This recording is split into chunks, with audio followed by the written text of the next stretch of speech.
Did you just fucking hiss? I don't want to be here. I did it my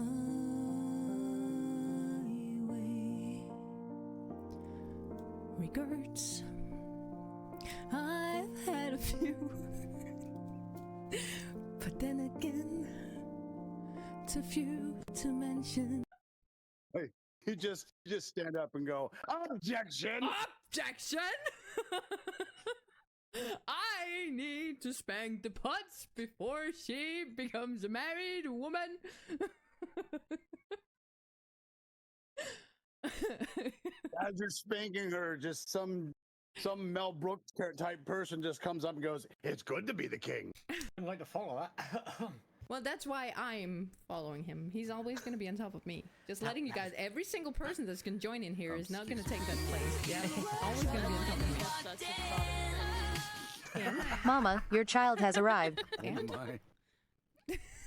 Oh, shit. Kicking out of it.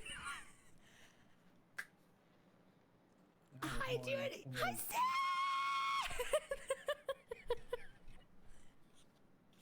That was beautiful. That was so gorgeous, Mushwash. Oh my god. That was so Thank you. pretty. Thank you very much. I can take this in spirit off. Oh my god. If you're saying anything, Sid, we can't hear you. Hi, Sid. Hello. Oh, look, he's showing up. Hello. How you doing? Okay. Are we ready? Oh, you got, wow. Okay. I told you. I hope you guys are ready for this.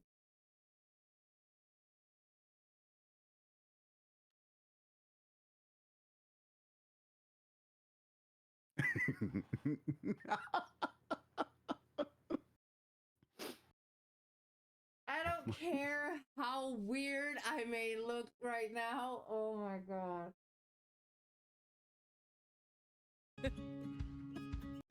That we may fall.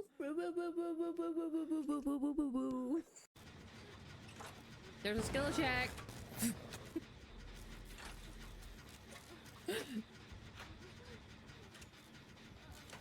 So, where's your hex? There's a skill check.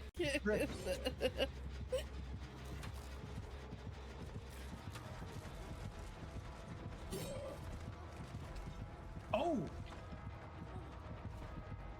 Huh? Oh. He showed me where the hex is. Oh, that's sweet of him. I didn't know Where you were his from bacon Alabama. bits? Oh, his bacon bits. Well, that's half the. Not that I know this It's pronounced at all, but Wait, what? Give me a second, Dark. Bacon. I never thought I would hear that come from you. I love it.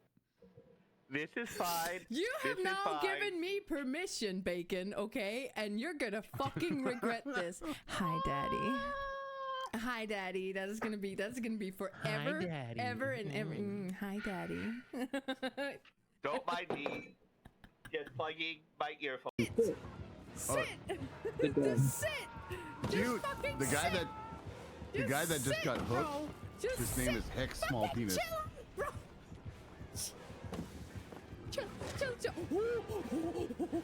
How did I make that? I don't know what's going on over there, but sounds like fun. Ooh, In woo. there. The whistles got woo. Oh man. The fact that you both press the fucking button at the same time. Oh my god. We share a brain cell sometimes. Yeah. It triggers things. Why we're friends. Yeah. Have you heard his new sound? He's been using it quite frequently today. Well, You know, I've never. I wasn't prepared for you to say juicing it, but you know, whatever. He's been juicing it all day. Okay. Interesting. Oh, I Nice feel like she fingered phrasing. her. Take it away, Bacon. Sure. Fuck.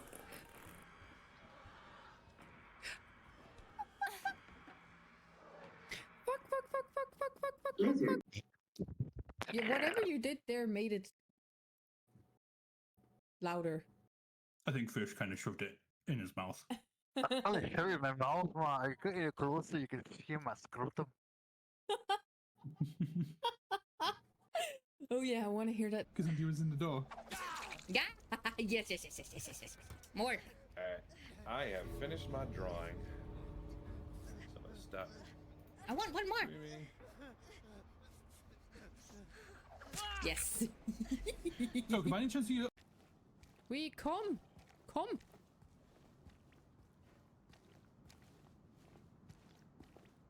Me too, man. But only on Mondays. Okay. Ratchet went, isn't it you? I don't know. But I never ever deserve it. You don't. You're right. Where's your handsome face at? I'm staring into a room. I mean, you don't have to if you don't want to. Lizard. I'm coming. I'm coming. Do you have to announce that? I'm Do coming. you have to announce that every I'm time? coming. Do you have to announce it every time? I'm going. I'm going. Oh my god. Say it, everybody. Oh my god, he used a pipe this time. Yay. Hi. Hi. I always use the pipe to come in. Oh my. I always Oh use the my. pipe to come in. He used the pipe to come in. Yeah. Uh-huh. Uh-huh. I bet you do. I bet you do. What is that supposed to mean? I mean, who Hi, wouldn't? Lolo. But I'm the shit.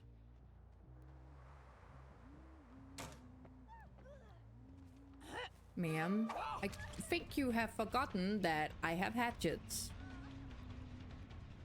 I don't care about life.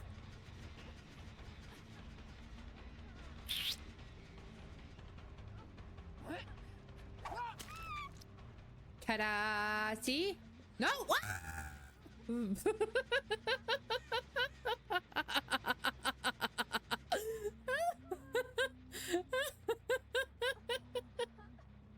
Did she really just get down here? What the fuck is she, man? That was cute. You wanna try that again, Boo? You wanna try that again? Are you sure? If this person up here gets defensive when you ask questions, that is on them. That makes them the bad guy, not you. This is a common fucking thing I see in so much when it comes to communication everywhere. A lot of people say, well, you didn't say it the way that I wanted to, blah, blah, blah, blah, blah, blah, or you didn't understand, you misunderstood what I said. No, I did not misunderstand what the fuck you said. You said it in a way so it could be misunderstood, you fucker. I'm sorry, I'm getting heated. It is never the now Ash is like, why didn't you guys do this while I was alive? Oh, shit. Oh, Taz. Game. I got so startled because I mentioned Ash. Does that count? You see that Ash startles you. The mere thought of him startles me. I mean, but Ash is like 6'6".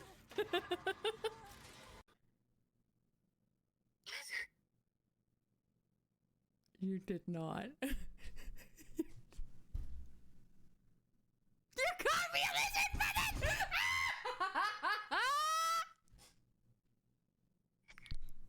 He got me a lizard button! He got me a lizard. I'm dying! Okay. Do we want to listen to it first?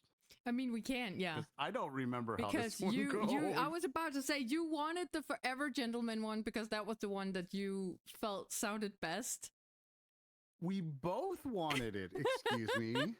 I remember this was a mutual agreement. Okay, sure.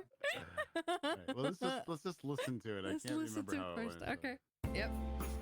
She is all of this mixed up and baked in a beautiful pie. She is gone, but she used to be mine. All I could think about was cream pie when I sang that. I don't know why.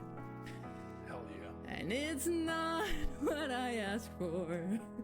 Sometimes life just slips in through a back door. And a few of these people right here will definitely know what I'm singing about now. And now I've got you. And you're not what I asked for.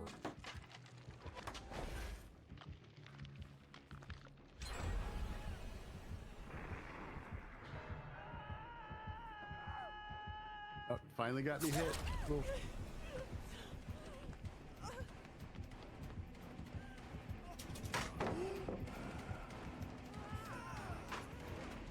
Yay, you finally got me. Yay.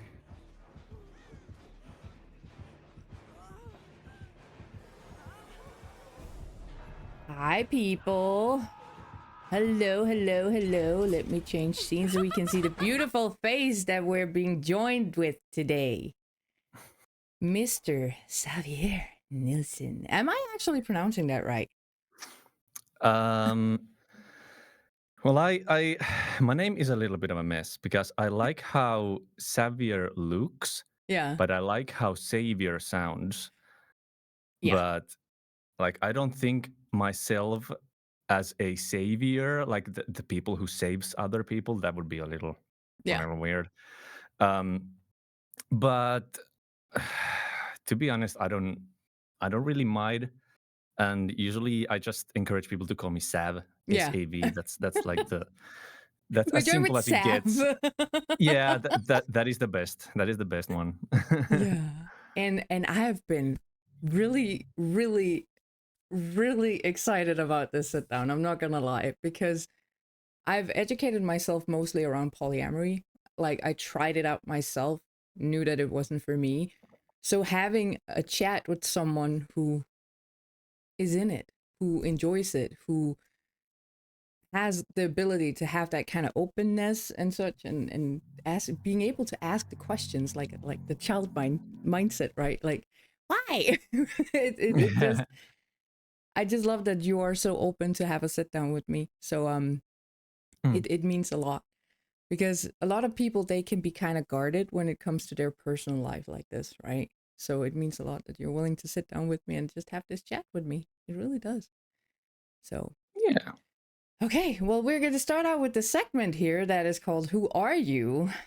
And it's basically me asking you questions that people would say about you, and you answer honestly and truthfully what you think, right? So, what are 3 things your friends would say about you? These are the most difficult ones.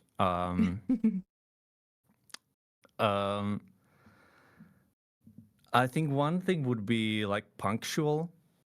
Mm-hmm. And what I mean by that is I like to be on time, which was why I was so heartbroken yesterday evening when I reached out and like, can we move it a little bit? And like, it's against my nature to be like the one to do last minute rescheduling and that kind of stuff. And so that's why I was like beating myself down about it. And well, yeah, that's probably one of the things. And then I don't know. It's so difficult to try and imagine what would somebody else say about me. I mean, I surely at work a lot of people. I'm assuming that I haven't heard anybody say, but would think I'm like a little bit of a weirdo in a lot of ways, because I like to push these like set rules at my workplace. And if and when somebody or anybody watching doesn't know where I work in the defense forces. I work in the military. And there are certain rules. You can't have facial hair, you should have short hair. I have a bit of a longer hair as it is already. And I'm pretty covered in tattoos. I have a split tongue. and like all of that stuff. I'm very much like, you wouldn't think when you see me on the street, like, that is a very well dressed up person who probably works in some respected field or something like that. So I like being that guy. And on top of that, I'm vegan and I'm a pretty I'm a woke person. I like to be very aware where I invest my money, which branch I support, and that kind of stuff. So Yeah. I'm like preaching about Spotify and like those kind of stuff that I usually do in Twitch as well, but like at workplace too. And to some people that can be a bit of a drag. And well, yeah, so I gave you a very non-specific kind of a like a broad answer to that, but so like something in I put those down lines I would punctual be and different / probably. weirdo and woke. Yeah, yeah, yeah. But that was also like, I would say, for what you want to present as, that is also three good things that your friends would say about you, right? What would your parents say about you? 3 things.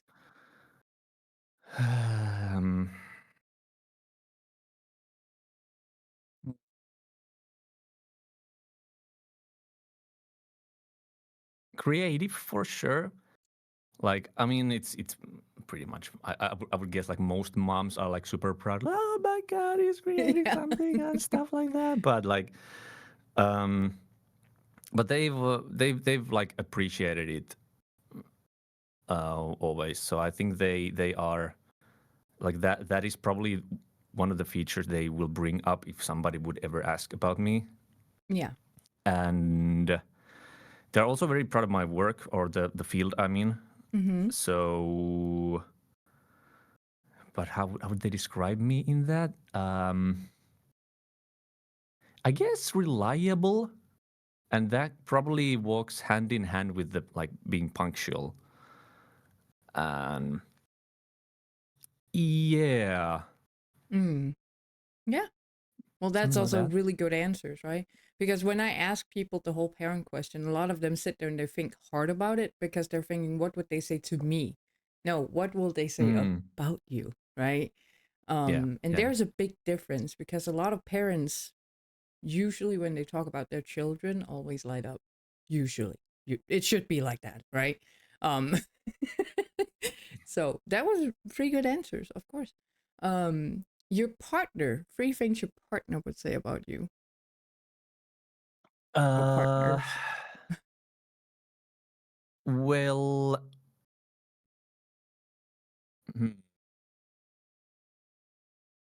like trustworthy, and that is like that means a lot of things, but what I mean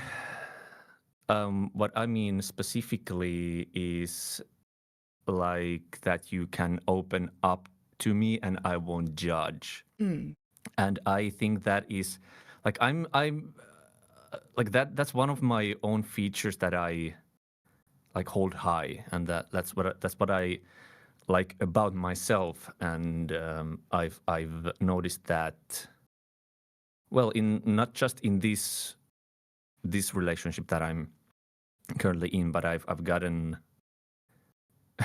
can I say good feedback? Yeah. I guess I can. Like I've been told that before. Yeah, the reviews, yeah.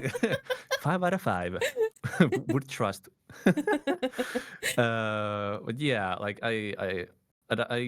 I'm proud to be able to provide that, even though like relationships are not about like what can you bring to the table. It's not like you shouldn't weigh that out. I'm not saying that, but yeah, like that's what I carry with pride. So that's one. And then probably the creative thing too. We are both creative. We support each other's projects, and yeah. So that, and then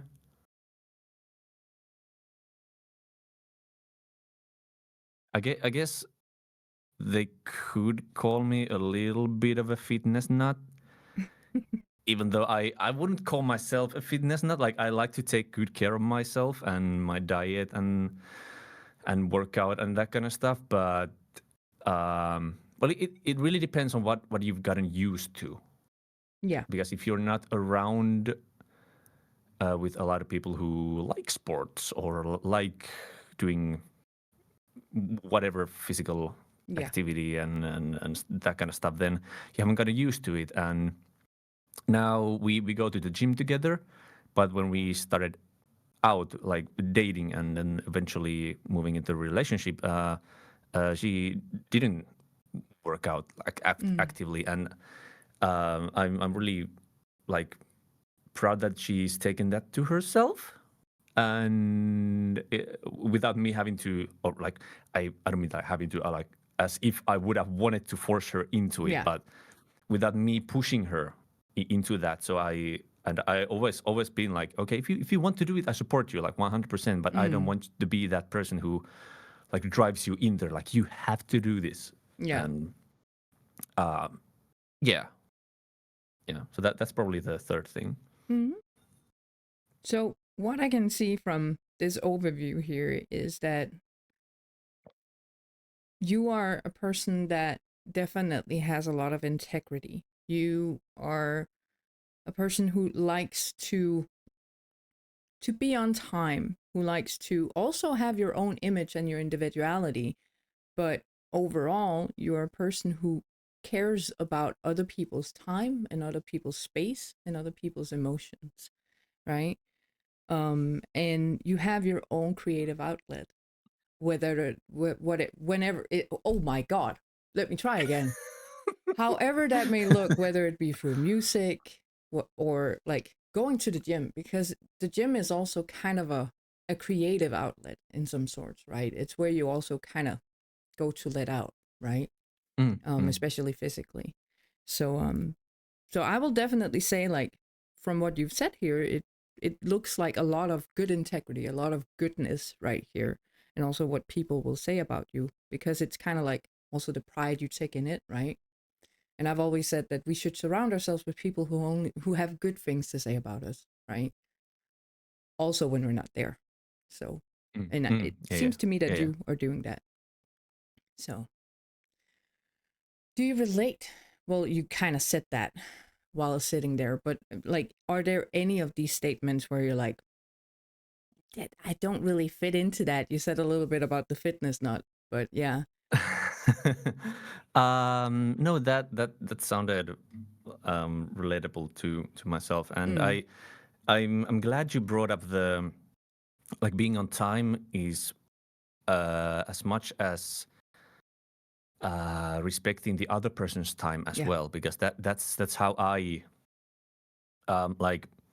Some people have been telling me like it's all right to be late sometimes. It's like, who cares? And like if you're 5 minutes late from an appointment, or like it's not the end of the world. But but if I go to a, let's say, tattoo appointment, I have a lot of those.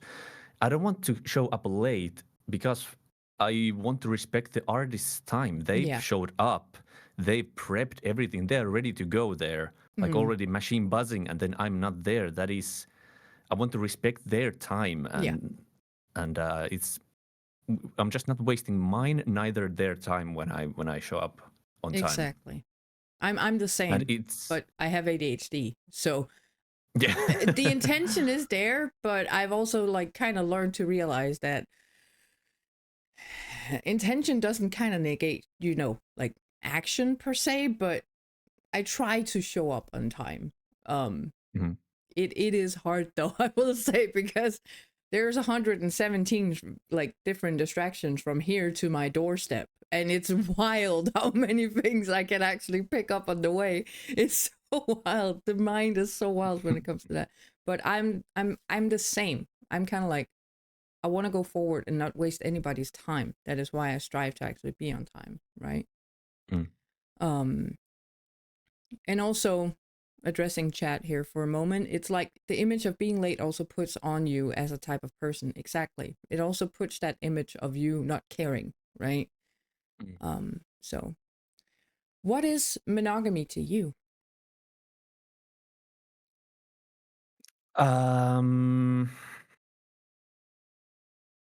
It's not even it's the standard for relationship types. And that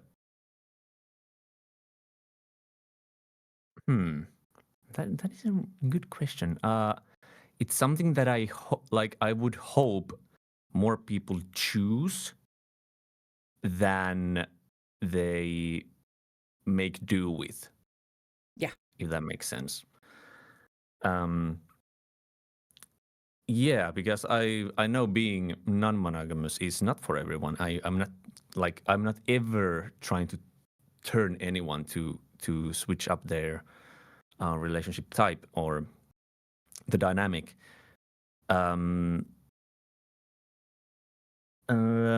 Well, yeah, it's the standard, and it's kind of the same with as with the gender roles, to be honest, because these are both something that we as a society have come up with. We have made the rules of well, what kind of gender roles we have today, and which kind of monogamous relationship types we usually tend to standardize on. Yeah. And yeah. Yeah, I think you're kind of right about like it being the standard, right? And I think that's also more so the societal norm that has been pushed, right? Because of religion with Adam and Eve, and you had Joseph and Maria, and all of that, right? Like it all always came in pairs and with the heterosexuality in place, right? And we've since learned more, right? Which is, it should be like that. It should be ever evolving, right? So what is polyamory to you?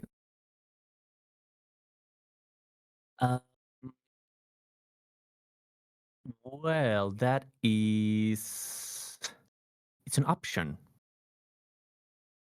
And or yeah, an option or an alternative to what has become the standard and what most people, of course, depending on their culture, that has been like laid before them. Because for the most part, usually, depending on culture and where you live and that kind of stuff, usually your parents are monogamous, and that's where you pick that up from, and everybody around you or most people around you are.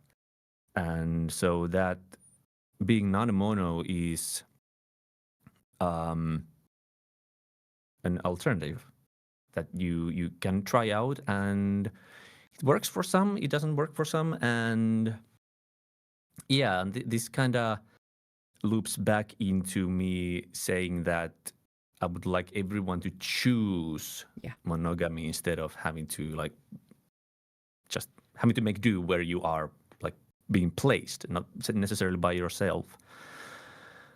And speaking of the terms, I usually if I introduce myself, I would say I'm non-monogamous instead of polyamorous. Yeah. I'm not going to correct anybody if they say I'm poly. It's all right. But it's more just about the fact that I'm not really sure into which bracket I would place myself. Because am I poly? I'm not sure. I'm kind of like I'm non-monogamous. That's for sure. That hits the mark. That hits the mark because it's a kind of like an umbrella term. Yeah. Under which polys belong to. And but yeah. That's also something I watched like during my educational content, was that a lot of non-monogamous or polyamorous people all stated that they never want to push people in that direction because it should be a choice, right? And not everybody's heart and mindset and growth is for polyamory and non-monogamous relationships. I think a lot of the stigmatism and the controversies around polyamorous relationships or polyamory or non-monogamous lifestyles are the whole concept of you doing it as a cheap cop out, right? In order to be with other people, when in reality, that is really not true, right? Because with that openness comes a lot of more emotions that has to be taken care of as well, right? I don't think a lot of people realize how much of where is the word? I had it on my tongue. It was right here somewhere. There's a lot of responsibility when you are in open relationships, you're non-monogamous or polyamorous, right? Like it is it's a lot of responsibility towards your partner and yourself and a potential other partner, right? So I think, yeah, I think that you taught me something here with the whole umbrella term, right? With, yeah, non-monogamous is the headline, and then you have like all these different like fractions under it, right? And that makes sense. It makes more sense, because just because you're non-monogamous doesn't necessarily mean that you're polyamorous in the moment right now, right? Because polyamorous means many loves. Just because you're non-monogamous doesn't mean that you have multiple partners at the same time, right? Would you consider yourself polyamorous if you had multiple partners then? Or would it still be non-monogamous? Probably more so. Yes. Probably. Yeah. Yeah, I've never actually been in two romantic relationships at a time during my time as a non-monogamous person. So I can't say for sure, but I would guess yes, I'll probably do that. Yeah. Yeah, because from what I know, and if you don't want to get this personal, that's also okay, you can decline the question. But from what I know, you kind of know that you are non-monogamous because you've been in a relationship where your partner was married, right? Yeah. And that also takes a lot of heart and it takes a lot of openness to know that you're sharing a person with someone else and that connection, right? So I guess that is kind of how you know. And that also goes to show to people out there that you don't have to, you can feel it, right? Whether or not that is for you, without even actually putting yourself out there in the same place, in the same motion of what people think it should look like, right? Yeah, for sure. What do you think are the highest or the biggest controversies about non-monogamous or polyamory?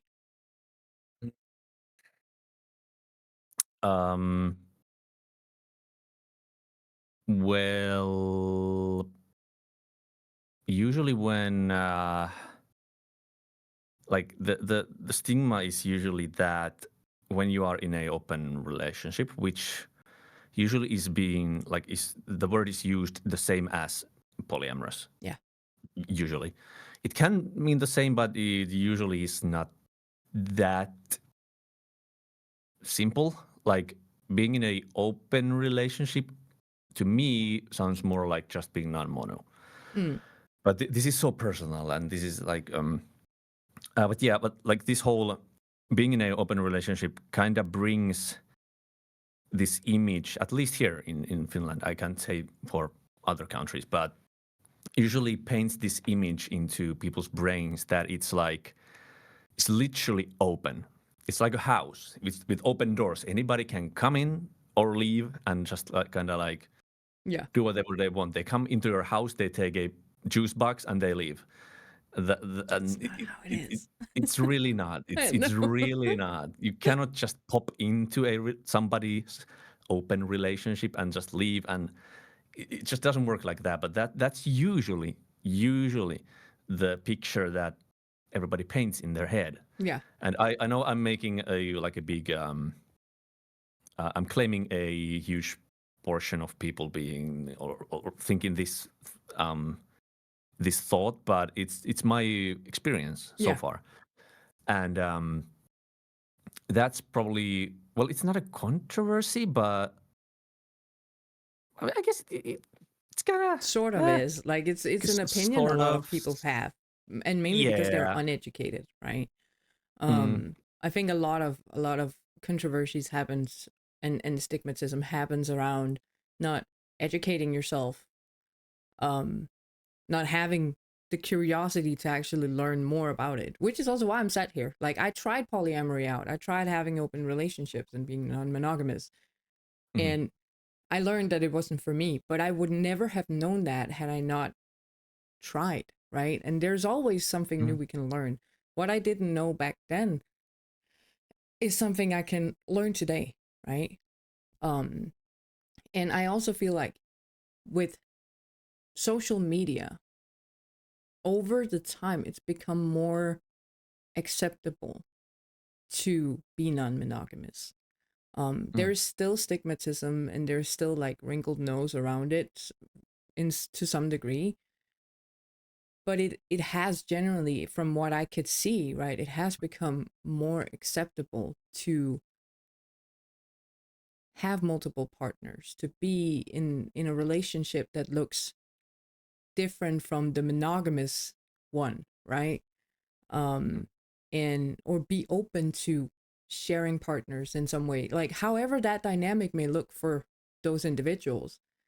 But I do see that there is more of an acceptance and there is more education around what this means for each individual, right? Which is a good thing.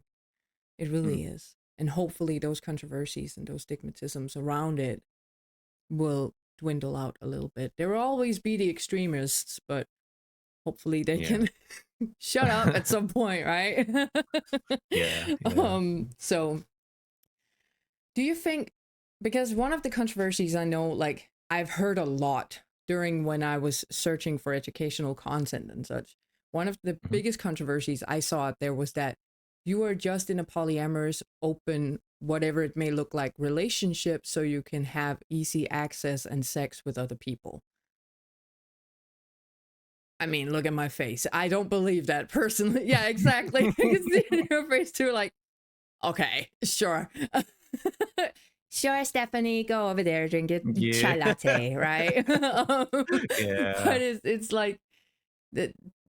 I don't think that is true personally, but do you feel that some people out there actually utilizes that term non-monogamous and polyamory for that specific person, like purpose?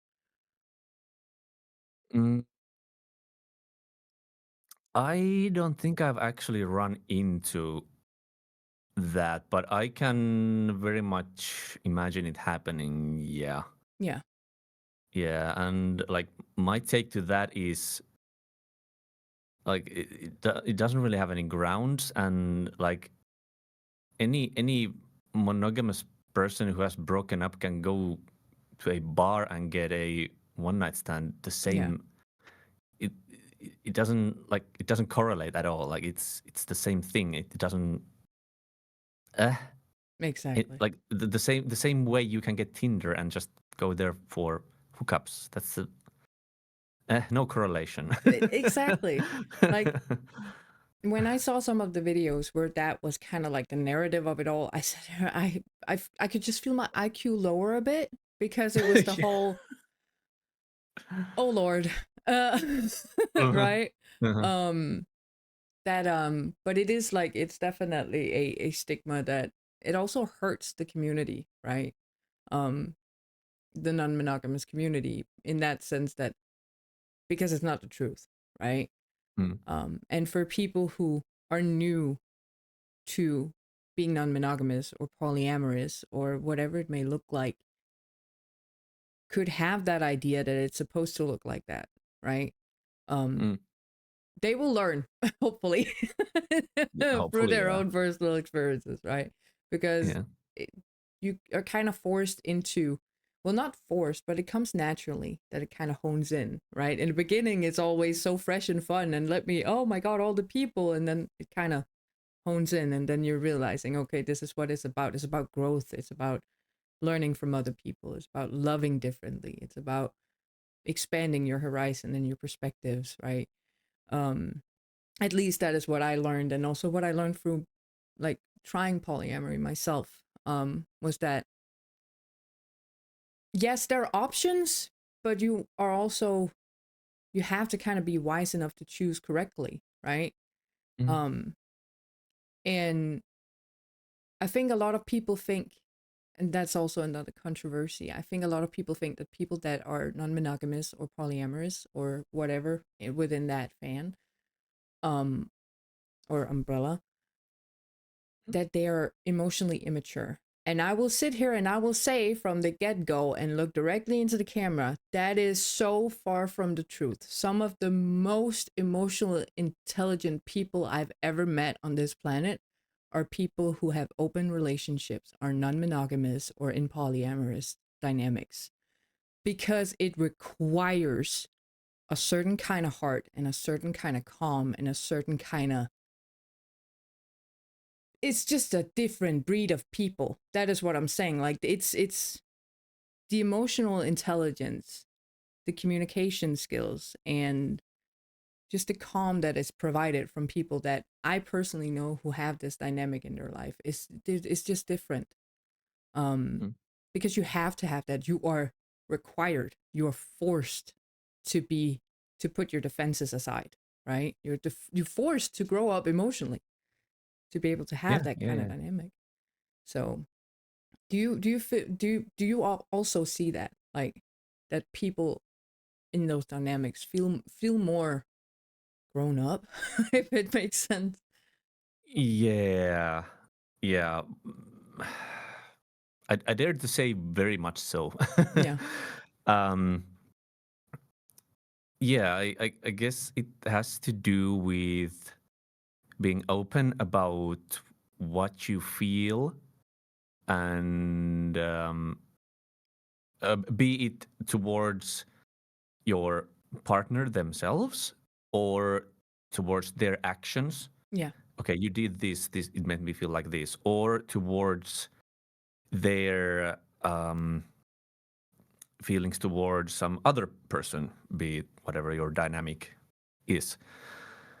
And yeah, I've recommended it to you, and I have recommended it to a lot of other people, be it non-mono or mono or whatever. But multi-amory's radar, Yeah. the monthly meeting of whichever your relationship type or dynamic is, and sitting down once a month and laying your cards open and saying, okay, this happened last month, it made me feel like this, we should address these things and learn from them. And like this whole thingy that's like one of the best things that I've learned from being non-monogamous. And I preach it. I always preach it, like, to everyone Yeah. who's in any kind of relationship. Some are more receiving of it, and some are just completely in denial and say that, oh, but we can't talk about that stuff. Like, we cannot. I just Maybe you should be in a relationship.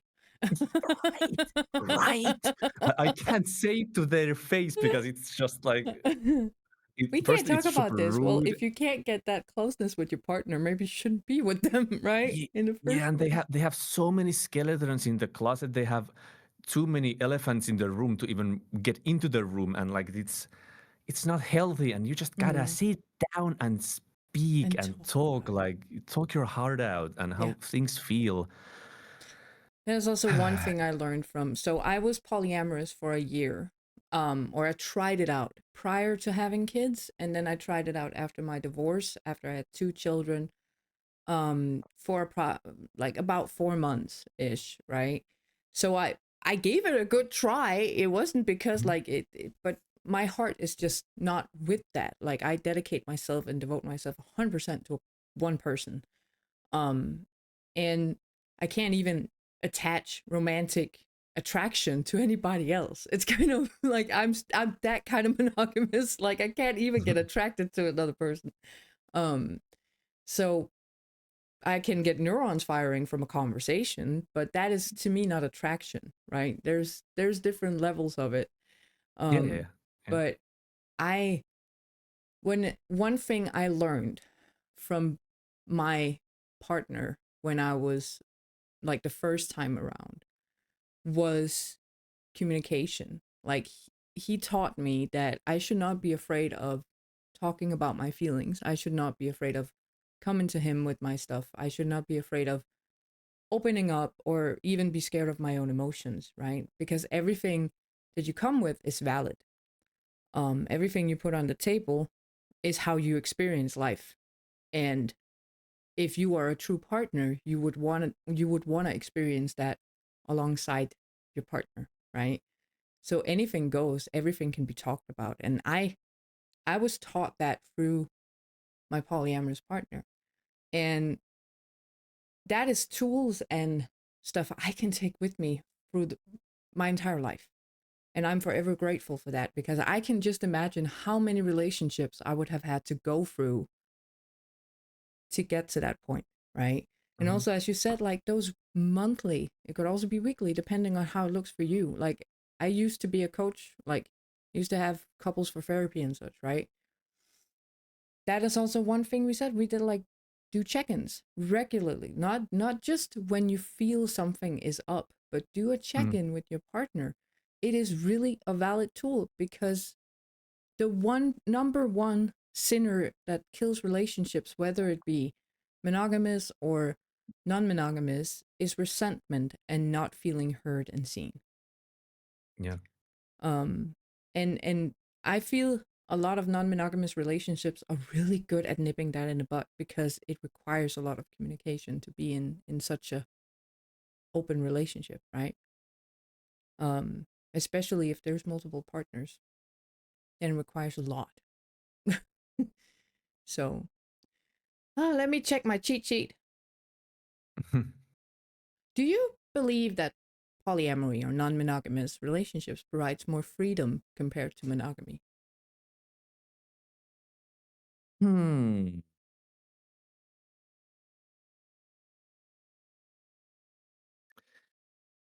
Uh, That's a hard question to answer. that is Everybody has sat there like, huh. It has to do so much with the person. Like to some, it would be no difference, because you don't require any more freedom that your monogamous relationship gives you. So it would be even like it would be overwhelming to get any more freedom than what you already have. So, but to me personally, as a non-mono person, my experience is that yes, it is more. I have more freedom.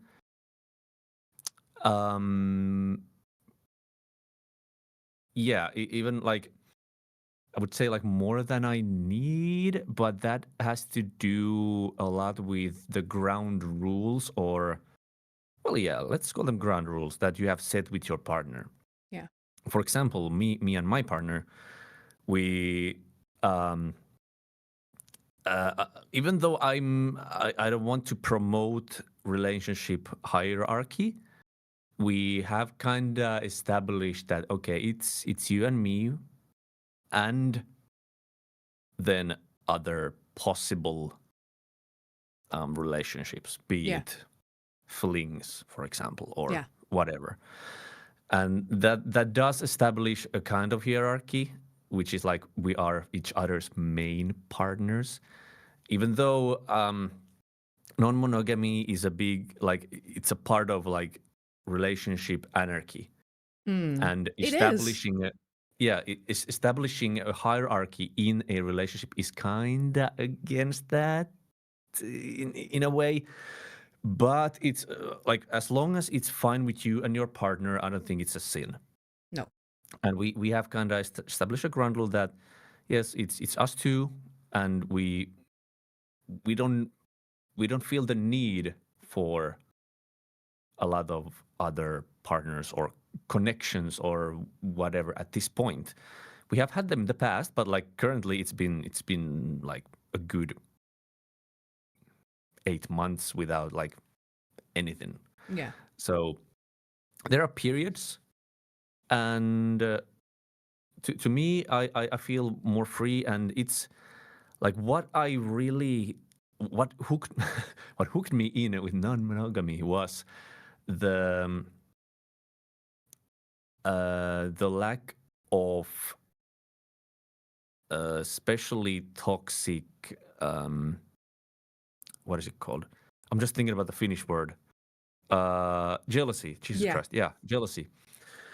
Um, and that is or was rather the like what I didn't really like, and I had been dealing with that with previous relationships, and that was really like the limiting factor to me that limited my freedom because I had to tell where are you, who are you with, who are you talking with, what did you do, did you like that kind of stuff, and that was that was the thing that really like pushed me into thinking like, oh, maybe this is really my thing, like this other option out there. Yeah. And yeah, I completely forgot the question already, but I just started yapping. Yeah, if you feel that it's more free than monogamy, and yeah. Personally, yes, but it has so much to do with the person themselves. So there's no definitive answer to that. But personally, my opinion, yes, it is more free. I also think like it depends on what you personally view as freedom, right? Because exactly, yeah. freedom has many forms and many shapes. Like I feel a lot of freedom with Sid, right? Even though I'm in a monogamous relationship and we have our own set of rules and boundaries. But I can also imagine that whole aspect of if you have, because that was also something I saw through the educational content, that 8 out of 10 polyamorous people or non-monogamous people have tried monogamy and realized that they were more open, right? And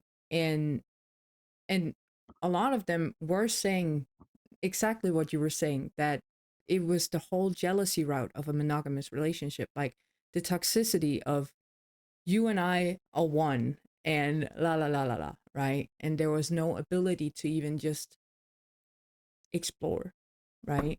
Because we only have that one life, and a lot of people want to live it the best way that they possibly can to them, right? So I can see, again, I will say like freedom is in the view of the beholder. So if the freedom is that you can go out and explore, then that looks like that to you, right? But I think a lot of people, when they view the word freedom, they are thinking about being with multiple people at the same time. I'm sat here thinking, that sounds stressful. That doesn't sound like freedom to me. I'm not gonna lie. But there is a certain freedom in, like, for example, you and I, now I'm in a relationship, so I'm not as flirtatious with you, but it happens now and again. But that freedom to have fun, right? Without having someone else's feelings hurt.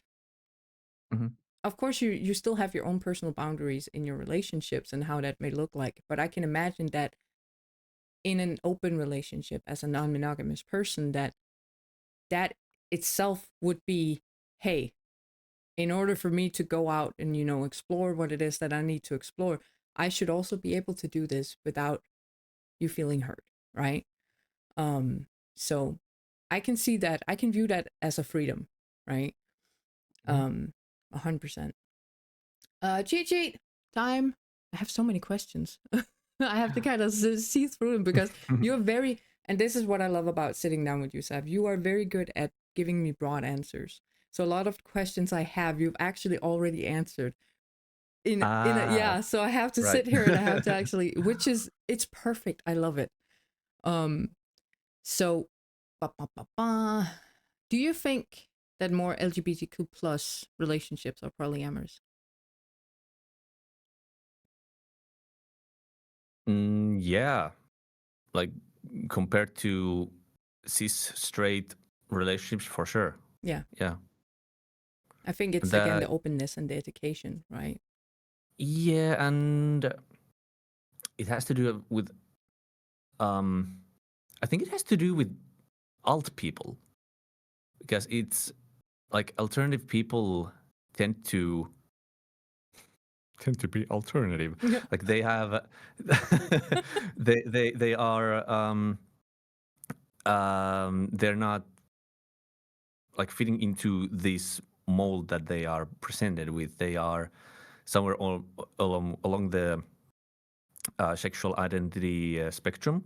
And usually they tend to gravitate towards non-monogamy as well, because it's being alternative is a rebellion. Literally what it is, being alternative. And this is what I said in the beginning. It's the alternative of monogamy is being non-monogamous. Yeah. Like I'm being very like maybe too literate about it, but I think it has to do with just alt people. Yeah. And yeah, and I'm not saying you cannot be cis straight and be poly. Of course you can. Of course you can. But my answer to the question would be yes. Yeah, that is also what I saw, like through my educational content. Is that openness, that like alternative, as you said, like that kind of rebellious nature of I am different, I'm alternative, right? I need to fit into this kind of, well, not fit in, but I need to kind of be this certain way, right? And not necessarily, that is not necessarily a bad thing. We all want to like that. People are, what are they? We have like this herd mentality, right? And alternative people try to kind of go away from the herd and be the lone wolf or the lone sheep, right? And there is nothing wrong with that, but there is still a community for lone sheep out there, right? And what I saw is that a lot of LGBTQ plus people were alternative with their romantic lifestyle as well, because it is just a part of that community. Does that, like, if that makes sense, right?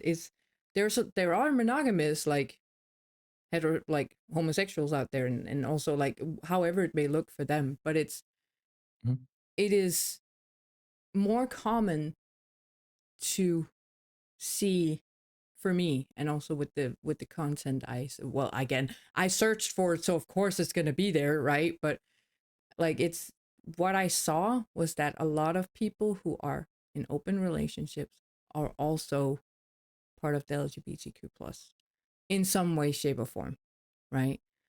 And that is not a bad thing at all. It's just like a correlation that adds to the whole, as you were talking about in the beginning, the rebelliousness, the alternative right, to stick out, to live your life the way that you want to, and to kind of rebel against what is societal norms, right? Yeah. So now we're gonna get into the nitty gritty here, Sav. So, all right. What are to you 5 factors for a healthy, open relationship? You can think about that. I'm gonna go push ads. You have 3 minutes to think about it, and we're gonna be right back, guys, because we're gonna have ads here in 3 minutes anyway. So might as well do it now and leave you on a cliffhanger. What a cliffhanger! Yeah, I was just about to say. I'm smart. We're gonna be right back with the answer, guys.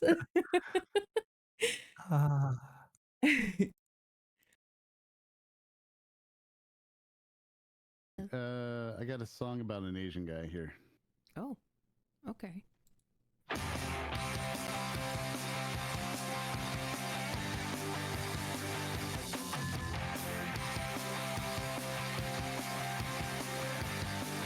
I just got the joke, you motherfucker. All the small things, true care, truth. Guys, are you seeing the same thing that you guys have seen? How much if you just all you have to do is legitimately level your head, keep it straight, open up here, and you're good. And a lot of people, in my mind, you're a vegetarian. Sir, respectfully, I might be a horse, but I am no vegetarian, okay? I eat that meat. I gobble it real good. Oh my. I've never had any complaints. Oh, wait, what? Was that not the kind of meat we were talking? On Caravan's official YouTube. However, it's listed as metal for some reason. I don't know. Even though I do look pretty metal in this, I have to say. Yeah, you do. Definitely. But it's not. It's definitely not. Oh my god. Theater, darling. We're going to the theater. Everything is theatric. I love it. And I thought I was theatrical. Oh well. Now that I've been outperformed, I'm just gonna go ahead. No, I made a mistake. Sorry, I ordered dinner to the wrong house. Wait, what? You're such a Excuse me, nice I need to guy. fix that. Such a nice guy. I did that before. Well, I didn't do that before. They actually they Ubered my food to the wrong house, and I had no idea where they put it. So. Oh my god, there's no way to cancel this shit. Fuck. You're such a nice guy. Call freaking. them. No! Fuck!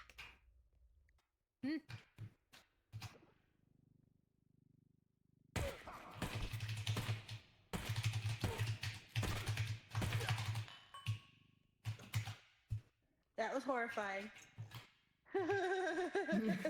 How many shots did that take? My gosh, poor guy. Holy crap. Are they alive? My hero.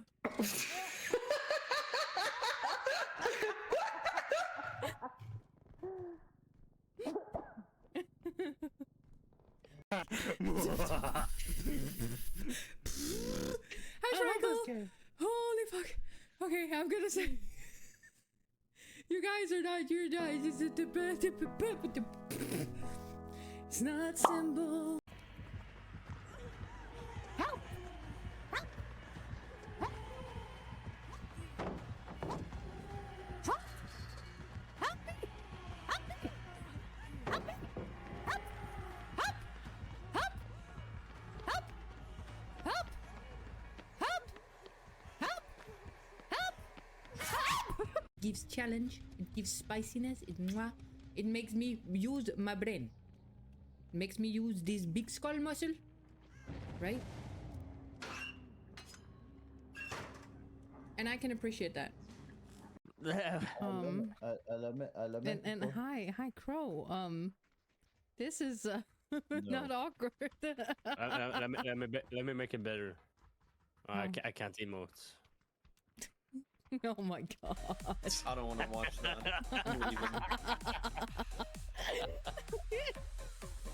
Join me, Hope. I will. Seven, hi, how are you doing? I ain't watching that bullshit. What? Nope, Why? me neither. Is it too intimate for you? Us Yes. just touching ourselves like this in front of each other. Gotta have I eye mean- contact while we do it. You said what? Gotta have eye contact. Oh my god, yes, that eye contact. God, I hope I You find a got it. taser. You got it. I'm staring. I'm staring into your eyes. Somebody poke my eyes out.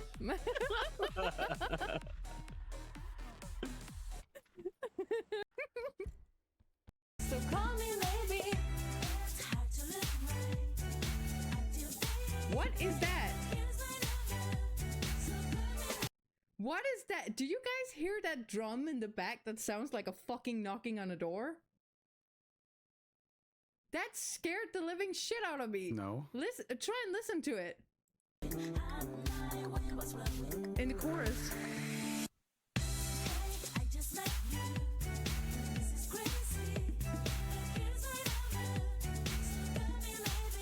It's a bongo. Oh. It's just.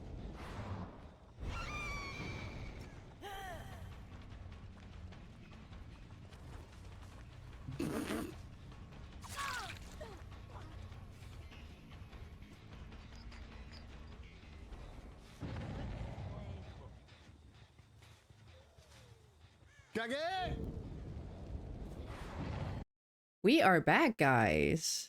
We are back. Have you thought about your answers to the 5 factors for a healthy, open relationship? Well, the first one is, of course, no pun intended, openness. And that has a lot to do with the I think it has a lot to do with the jealousy factor. Yeah. Because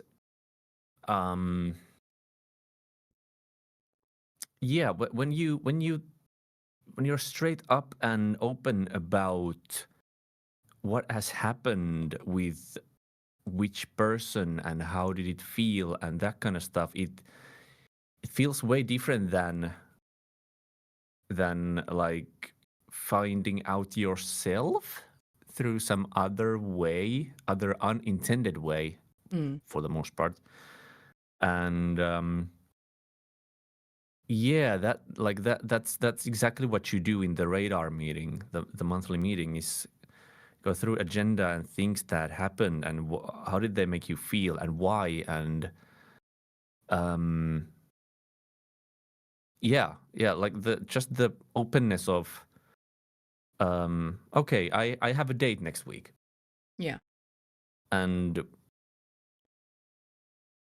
yeah, I think that's like, to me personally, that is like one of the most important things about any relationship, just being open and front about things. The transparency. Like that transparency, Yeah. that's well said. And I'm not saying like, of course you have your own personal things, you don't have to share everything, but like anything that has to do with your relationship dynamic and like things that are closing in on your set boundaries and that kind of stuff. So that's just like then that is not even non-monogamous, that is any relationship type. I think that is like super important. 4 more. Oh goodness.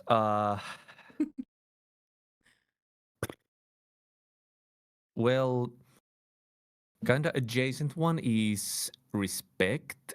And what I mean by that is that you respect your partner's time, be it that when you are with them, you are truly with them.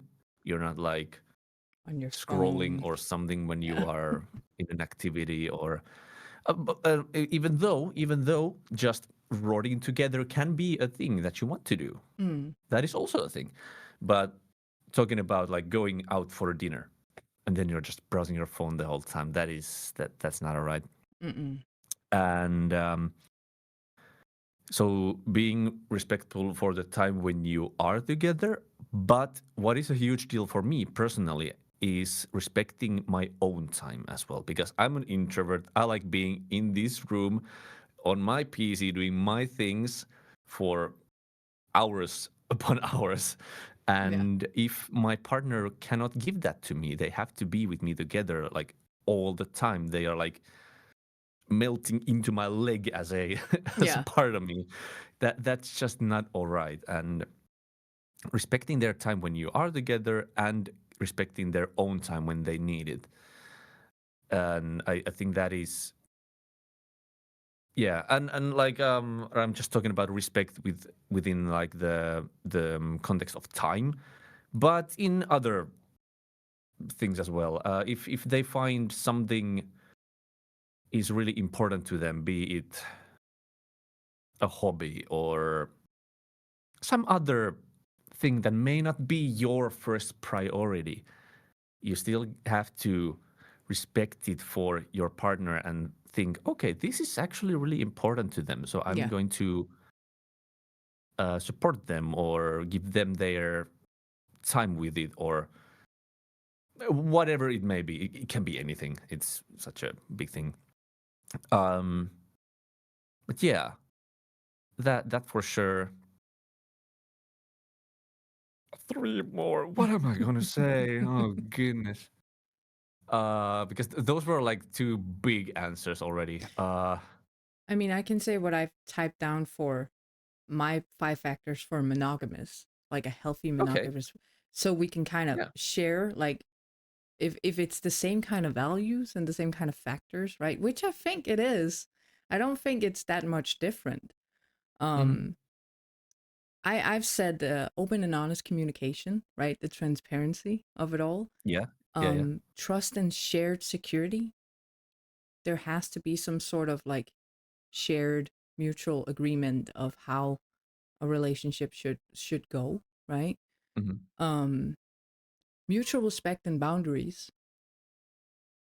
As you just shared, right? There has Yeah. to be a Yeah. respect for the individuality for each person in the relationship, but also your own individuality, right? Shared values and active commitment. Is that also something you think like a non-monogamous relationship would strive for? Yeah, for sure, for sure. If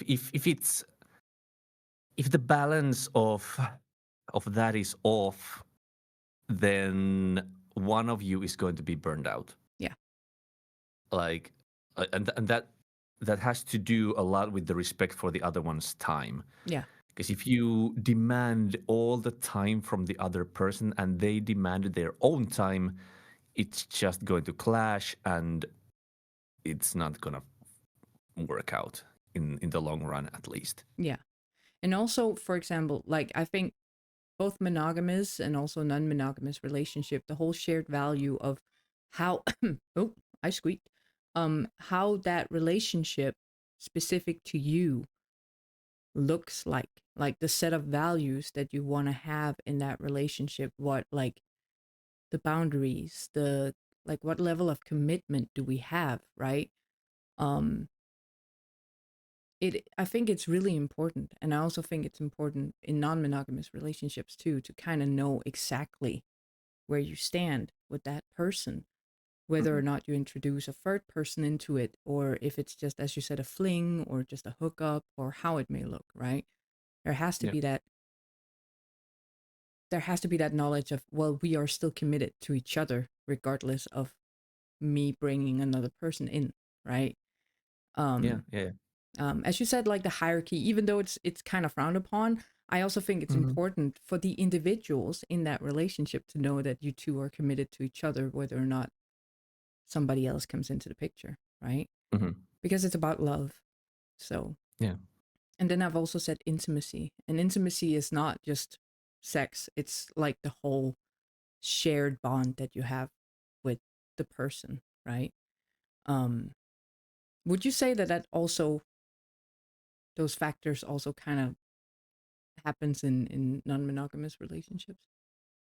Yeah, for sure. And like all of this, like thinking, like after I said my second point, I kind of realized that it doesn't really have to do with the relationship dynamic at all, or the type of relationship you're in. It's these are Individual individual, right? and just like any human relationship, it doesn't even have to be like a It can be romantic one. It familiar. can be friendship and Friendships, or exactly. yes. So it doesn't really have to do with non-mono. Exactly. And that is Not also at all. what I've learned, that it's a Yeah. shared, it's an overall relationship factor, Yeah. that these kind of things have to be there in order for two people to connect, whether it's familiar or friendship wise or romantic, right? So but it's just nice to have that kind of dot on it, that it goes for everybody, right? Yeah. That health should look like that. Uh-huh. Yeah. And then one like setting the ground rules and that kind of stuff. Have you heard of the relationship smörgåsbord? That is Swedish. Pardon my Swedish. So what you're saying is basically is. the rye bread table. Sandwich table, yeah. Sandwich table, yes. Yeah, No, I don't think I've it's heard of that. yeah, it's a concept to any human relationship, and It has to do with, so you're presented with a smorgasbord, and then your relationship is the bread, and you pick things from this board. And there are things like intimacy and money and housing. Are you cohabiting? Yeah. Pets, sex, and like all of these different things. And then you tailor that into whatever relationship you're talking about. You can do it with your friends. Like, are we allowed to talk about trauma, for example? And like, it would be easier for me to like link it up and research it, but it just came to me right now. No, it's a good theory because it's basically boundary settings, right? It is. Yeah. It's building up your. So if people don't know what smørrebrød is, it's basically a rye bread sandwich. That in the Nordic countries it's a fancy piece of rye bread with meats, and salads and all of sorts of things on it. And what Sav is trying to paint a picture of, it's the whole. You're building it yourself, right, from the ground up, and how like you pick your favorite things and then you build your relationship around those boundaries of what you put on your piece of bread, your sandwich, right? Oh shit, I'm sorry. Oh, look at that. It is multi-amory again. Could you send it to me, then I can put it in chat. It's because my bot immediately. Oh, okay. Yeah. I got bonked. You got bonked. But yeah, it is the radar meeting was from multi-amory, and this one is from multi-amory as well. So yeah. So if you send the link to me, I can put it in chat and people can. All right, it purged it entirely. You didn't even get it. Oh, it is so savage. annoying. I have tried for years to get it like to not do that. I don't know which like Twitch does. Yeah. Right. Yeah. So frustrating. But this is the link he's talking about. Yeah, but so there, if you scroll it down a little bit, there is the board itself in the picture. So you pick things from there. Emotional intimacy. Do you want to talk about your emotions with this person? And creative visual arts and emotional support, communication, financial, whatever. And these are really useful when it comes to being poly, because you can have different kind of things with different people. It doesn't even necessarily have to be a romantic relationship. Yeah, it can be something depends else. on the dynamic, right? Yes, and you pick your smørgås from this. Exactly.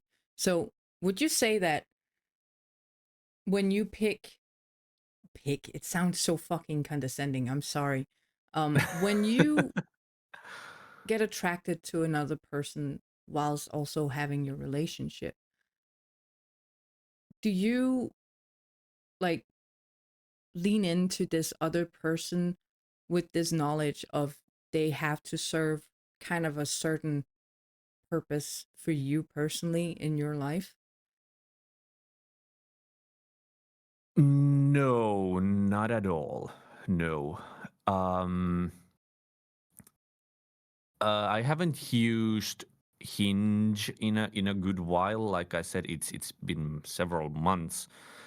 But when I still have my profile, and I think it says that yes, I'm in a non-monogamous relationship. I have I don't think I used the word main partner, but I just said that I have a partner in which I'm in a non-monogamous relationship with, and I think I just stated in there, let's go out and see where we end up. Yeah. And that's kind of how I approach these other possible relationships in non-monogamy.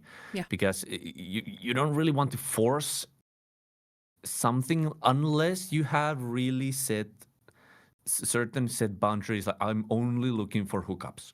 Yeah. Of course. Then I have a kink that my partner can't suffice. For example, yes, that is a really good example. But like, to me personally, I just I don't want to approach somebody with a target that I want this thing out of you. that can work. Like you mentioned, if you are looking for a person to satisfy this specific need, yeah. then yeah, of course. Mm. But I personally, I haven't really tried it out. I think I said in my profile that I'm primarily not looking for a romantic relationship right now. And that is still like primarily. We'll see what happens. But that is not what I'm kind of like setting out myself to do. Yeah. Of course, this is a personal thing, but this is how I approach. Yeah. And I think that's also a healthy approach to it, because a lot of, I think, again, back to the controversies, I think a lot of people have in mind that when you open up a relationship, it is for a reason. Or if you are like non-monogamous, it is for that reason of you seeking different partners for different purposes. Then you have your dance partner, you have your study partner, you have whatever, right? Yeah. But that is not really the truth. Is what I've found out, that to people who are excited and new, it could be that, but it's not. The majority of what I've seen through my research is that is not the truth, right? Then there is the sad truth and tragedy, like, of couples where they perhaps can't fulfill each other's needs in certain aspects, and then they open up the relationship to find other people who can give them what it is that they need, right? Yeah, but it doesn't necessarily have to be sad. No, I'm talking about, let's say, a woman who can't have sex with her man because of trauma, for example. And she right. decides to, hey, you can go and find a person who can provide you that, right? Because there could be a lot of things that are the sad truth, that it is necessary for that relationship to kind of like stick together still, like, right? In order for it to succeed and thrive. And it is a sad truth, because that is also what this is a question I've been set on, and I've been wanting to ask you so bad. Like, when do you think, and you don't have to ask because it's a very deep question, when do you think it's a sacrifice versus a compromise to open up a relationship if you were monogamous? Sacrifice is only when both parties are not agreeing on it. Yeah. I think that's the one. And I want to kind of tie this into what you just said before asking, is that I don't think it's ever sad or like unfortunate, because it was the circumstance that was sad. That was what I meant. Yeah, like the whole, I know, but it kind of it caught my ear.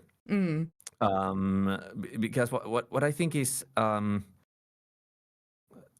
like the only thing where it's like unfortunate or sad or like it shouldn't happen is when both parties don't agree on it.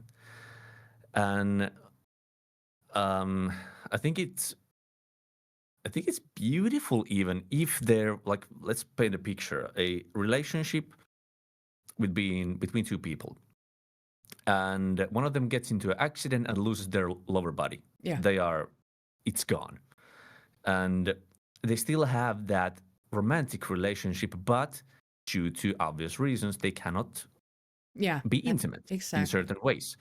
So then they open it up, and the other partner gets this need filled from somewhere else. Yeah. And that's and it doesn't mean that this other person who is now feeling this need has to be anything else. They can be just this one thing, for example. And that's where the smörgåsbord comes in. Exactly. And that's tailoring it to whatever that need is. And I think that's like the beauty of it, because you can set up, and this all has to do with the relationship anarchy and not fitting into a mold and choosing things instead of just making do with what is presented in front of you. And no, like, exactly, like that is also, I find beauty in that too, and especially if it's mutual, right? There was one video I saw where a woman who was she was happily married. She was also in the BDSM world. She had a play club with her husband, but because she was pansexual, she missed having a woman in her life, right? So her husband and her decided to open up the relationship so she could pursue that. He is not particularly pursuing anything. And the reason why I'm asking like the sacrifice versus compromise is because the monogamous side of that debate were like, are you really sure that he's okay with this, or is it just because he doesn't want to lose you, right? So they viewed it as him making a sacrifice to keep her, where she was like, well, we are very communicative, we are very healthy. I Right. know that he has no regrets. He just wants to see me happy. He loves my partner. We have like a date night every week where we go out, the three of us, to dinner, and we discuss, just like you said, like that meeting, right? We have all of this together. She's a lesbian. She will never be with him. She's with me. Like there are certain boundaries and such, right? And I found that that was beautiful. And I find it funny that a lot of monogamous people view that as a sacrifice. Now, I will say, I used to coach and do therapy with couples, and a lot of people were sat there during a therapy session questioning whether or not they should open up the relationship. If you are at a couples therapist and you're questioning this, don't ever do it. It will ever turn out great. Don't open up your relationship because you have problems and you think it might fix it. Don't. It won't. It will just add. Especially if you went into the relationship being monogamous, right? It requires more conversations that maybe this will help. So no, like I just found it funny because a lot of monogamous people think that when you open up a relationship, whether you're married or you've been together for years or however it may look like, that you are sacrificing your love, right? And as you said, that is the sad take on it. That is really the sad viewpoint on it, because that is not the truth. Sometimes you just have more to give, and sometimes you want to learn more from other people, and also in a romantic way. Because a lot of the things I saw was that non-monogamous or relationships, it is a learning curve about learning about yourself along the way a lot of times, right? Because we mirror ourselves in the people we surround ourselves with. And the majority of what I heard in those discussions of the educational content I watched was that a lot of non-monogamous people choose to be non-monogamous because they have this viewpoint. And that is also why I'm saying, don't ever think a non-monogamous person is not emotionally intelligent, because they go into this with the viewpoint of what can I learn, right? Whether it's just a hookup or a fling or a romantic partner, it's always with, as you said, respect for other people's time, but also what is the takeaway from this? What am I learning from this interaction? What am I learning from this relationship, right? And I'm sorry to say, but a lot of monogamous people don't do that. Self-reflection is in this realm really not that big. Sadly. it's a unicorn to see people actually be able to self-reflect nowadays when it comes to especially monogamous relationships, or that is my personal experience. But then again, I've also been surrounded by idiots. So yeah. That's a really good point. And talking about a little bit like outside relationships, and like I'm a big fan of like bettering yourself, like emotionally, and like, you can better yourself physically, go out of the gym, or if that's your goal, but like emotionally and like growing up and learning about yourself, and like realizing that, okay, hang on, I've done a doozy, and this is not adult behavior, or yeah, and I think that's a big thing that a lot more people should do. Like you said, self-reflect. Yeah. What did I do? What was wrong? Did I do something wrong? Can I improve myself? Can I Yeah. improve my behavior in this? Can I be more responsible? And yeah, I think that's a big thing that I try to better myself all the time. And yeah, that's a big thing for me, for skills and for my emotional how would you call it, like emotional health and yeah, growth Also, and exactly. that kind of stuff. Be a And good person, right? Mhm. Yeah, exactly. And that is also what I saw, is that a lot of and this is a lot of like really grandiose thinking here, but it's the whole this is my personal experiences, right? To be open in a non-monogamous dynamic requires emotional intelligence on a different level than in a monogamous one. And that is, I'm sorry to generalize it like that, but that is my personal experience.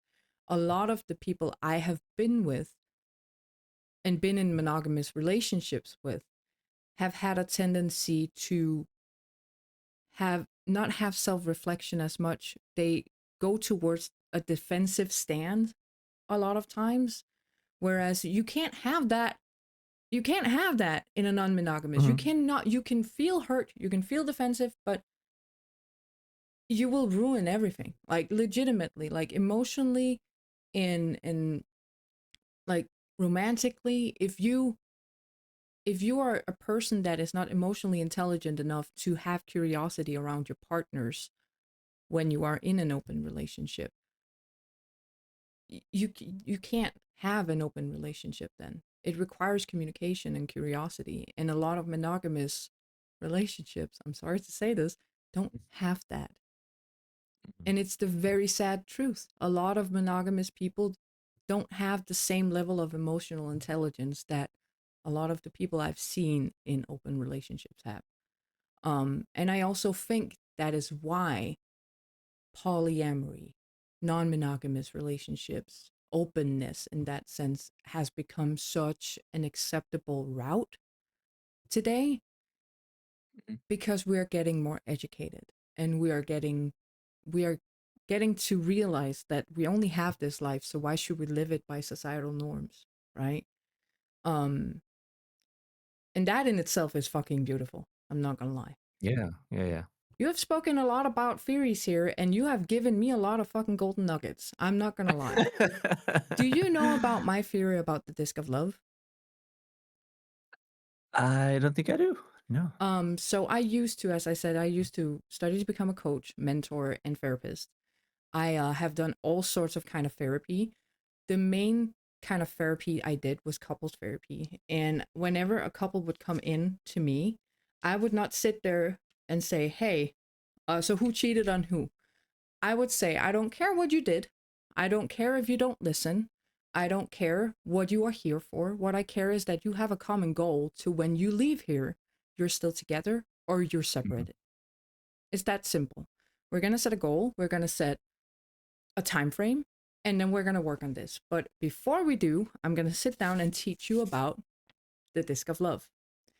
So in any kind of relationship dynamic, whether it be non-monogamous, monogamous, friendship, familiar, whatever, we have the disc of love. We have, so you can see it looks like kind of like a bird bath, right? We have the disc that is filled with love. Then we have 3 pillars, that is trust, transparency, and honesty, and respect. Without these 3 pillars, the love can still be there, but it's not stable, right? It's underground. And what happens to water if it's not moving?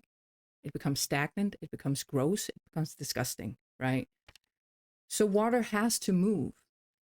These pillars, they will move. If you are 2 people with emotions, trauma, whatever it may be, these pillars will move. It can look as simple as, hey, did you pick up the biscuits I asked you from the grocery store after work? Oh shit, I forgot. Well, already there we have trust out of the way and wibbly wobbly. But it's a good thing because conflict creates communication. It creates essentially connection if done right, right? So a lot of people view conflict in relationships as this big, incredible, no, right? But I also think, especially with non-monogamous people, that they have learned that conflict actually creates growth within the two people that are having that conflict. And this is what the Disc of Love teaches you, is that you have to have conflict, healthy conflict, not unhealthy conflict, but healthy conflict in order to grow together. It's kind of like radios. You have to kind of fine tune each other constantly to be on the same frequency, right? So I would work from this, and normally when people come to and my mentor was so sad that I couldn't afford my my degrees, the piece of paper that you need to have in Europe in order to actually practice, right? Because I had a success rate of couples still staying together after a year of 60%. That is one of the highest percentages that has been seen in Danish history of this. And it's all thanks to this theory. And this was just a big overview of it, right? So essentially, if the disc is flat on the ground, there is no trust, there's no transparency and honesty, and there's no respect in a relationship. Love can still be there, but it's really unhealthy, right? Because it's flat on the ground and you have to tip the water out and you have to tip the disc over again and again in order to have motion in the water, right? And eventually the love runs out because there's no water in the disc anymore. And you have to start over. And for a lot of people, that looks like either staying together and just starting completely over or ending the relationship, right?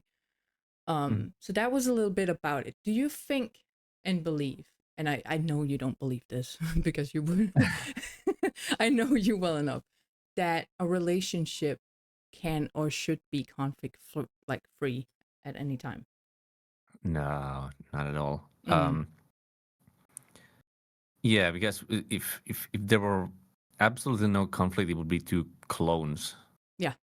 So it's human to have conflict, but the way you deal with it is like the key. And what would that look like if it was a healthy conflict? You would process it and go through it or walk through it with your partner, and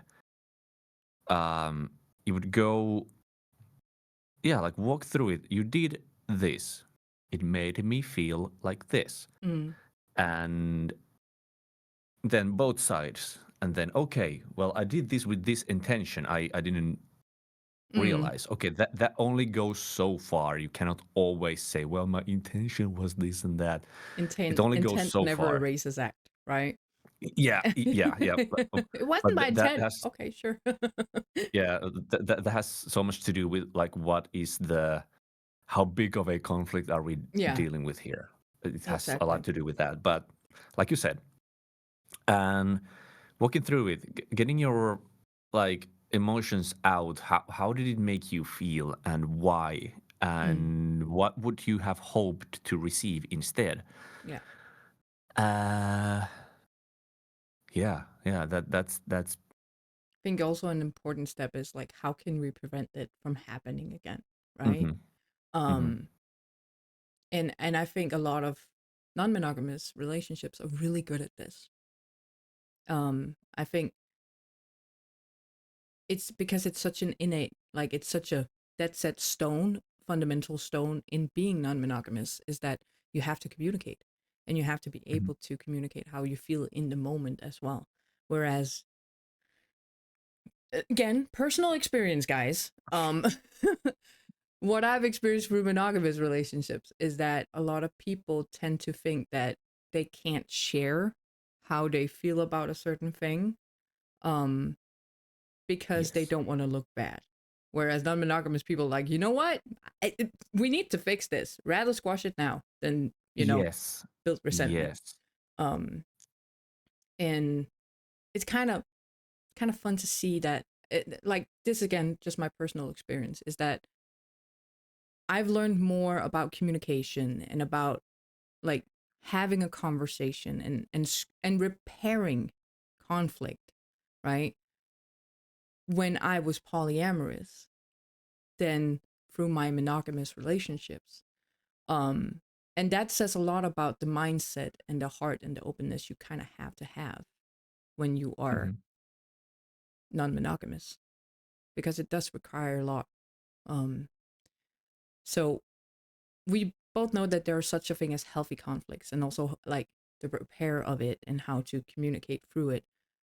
There is also unhealthy conflicts, and I would love to hear what you think an unhealthy conflict is per se. There's of course the boundaries of abuse. That is Yeah. That's it. No, Yeah. like Yeah. but an unhealthy conflict, let's say, and take an example of Sid and I have and this is a hypothetical, guys. This doesn't exist. From top of my noggin, I wanted an ice cream, and I was staring at the board, and he didn't read my mind and bought it for me. Right? It's shit like that, right? If that snowballs into shit, right? That's an unhealthy conflict because it's unrealistic. Yeah.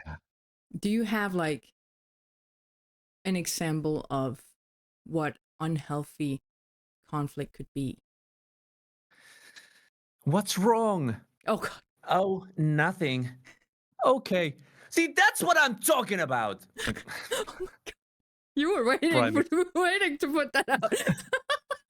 Prime example. Oh my God, I hate that. I'm a very like, I ask Sid approximately 117 times a day, are you okay? And I don't know what it is. I think it's like a trauma response kind of thing that I have to I have to be okay. He has to be okay for me to be okay. It's the people pleasing aspect of it. But I would never ever force him to be okay for me to be okay.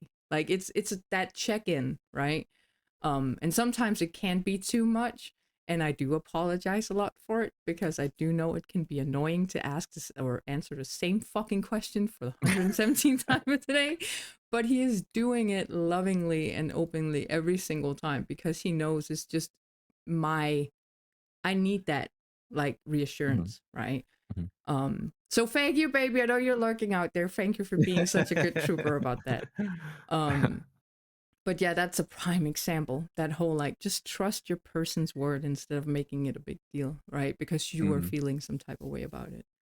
I will also say unhealthy conflict is when I had a prime example with it when I had to sit down with Sid. When you are not open and curious about your person, right? So you come to a person with a problem, and they get defensive. They create a space where you can't feel safe to share. That is also unhealthy conflict, right? I've always stated that good communication is one thing in a relationship, but curiosity to comprehend, that is the number one thing that definitely will stake the success of your relationship. If you're not curious to try and understand where your person is, regardless of how ridiculous their argument is towards you, if you're not trying to comprehend and understand, they will feel alone and resentment will build, right? And I think non-monogamous relationships are way better at doing that than monogamous relationships are. And I think it's the whole dynamic in a monogamous relationship of again, we have same-sex marriages and such, right? But it's the whole picture of you have a man and a woman, you have this hierarchy, right? That monogamy presents. And if it's not like a man should be able to tell his woman that you are being ridiculous now, blah blah blah, you're too emotional and all of that. And You're too emotional. Oh my god. yeah, and it's that like that doesn't exist when you are emotionally intelligent, because every experience is valid, right? Yeah. So, and I think that is something I've seen personally non-monogamous people are doing so right, is that there is room for every kind of thing. You can sit there and you can laugh like 3 months later about, oh, do you remember when you said that? That was so silly, right? But in the moment, it is valid and it needs to be talked about. So with that being said, and now we're going to turn the conversation a little bit to jealousy, because yes. Before we do that, I really need a bathroom break. Okay. Can we good. We take can just go a couple into an of ad minutes? break here. No, you're good. Yeah, I've been chugging down this tea so quickly, so I Go to the have to go. Go pee. Go wee wee, as we call it.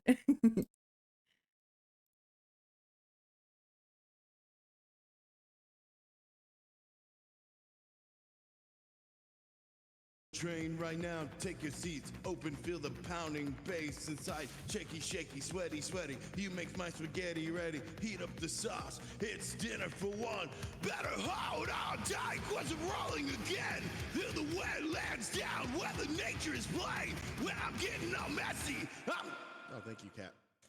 Taking the blame, cause I needed to stay on my techno train. What? That wasn't meant to be dirty. It's a booble. What?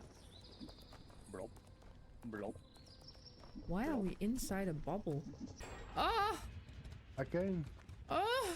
That felt so good. Let's do it again. You want to try again? I mean, we can.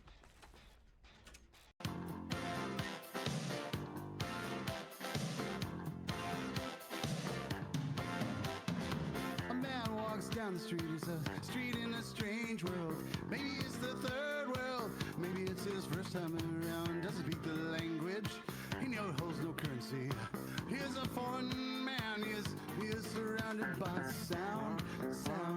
Cattle's in the marketplace, scatterlings and orphanages. He looks around. Good girl.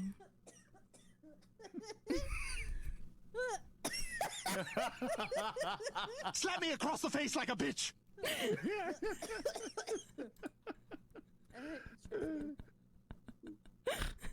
Oh my. Where is it? I need it. So thank you. Thank you. I needed that. I was trying to find it. I couldn't find it. How did you find Easter? So we're thinking Dex is dead, and that means if he's hitting the tag, fuck. If you just, all you have to do is legitimately level your head, keep it straight, open up here, and you're good. And a lot of people... You're gonna make this thing quit. Oh, he's back! He's leveling up. I don't like this. I don't like this. He's leveling up, guys. Slinky is leveling up.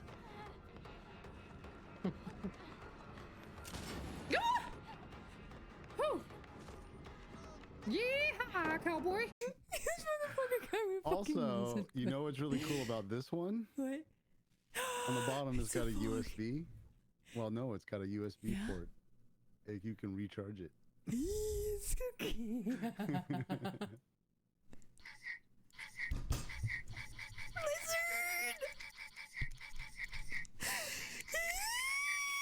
Amazing. Holy That's cow. going in your mouth.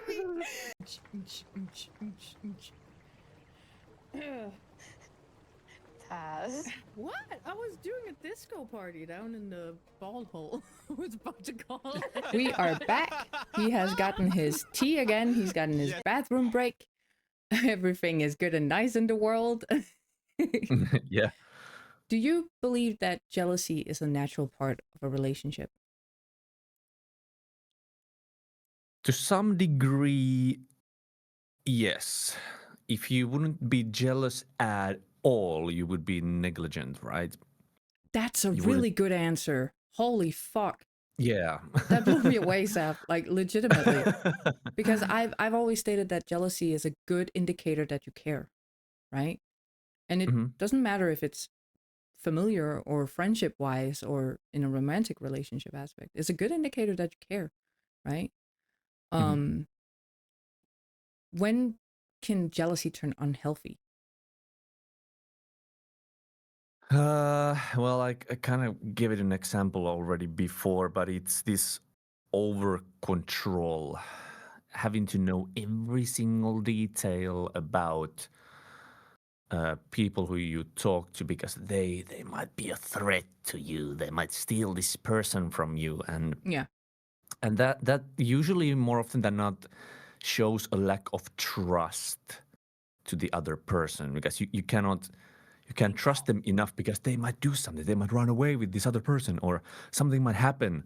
And if you set boundaries and this other person respects them and you can trust them, you shouldn't need to be overly jealous. Of course, jealousy is a very personal thing and it has a lot to do with your relationship type and a lot of variables in that. Yeah. But like talking about toxic Jealousy. Yeah. jealousy, it's to me it's this over controlling and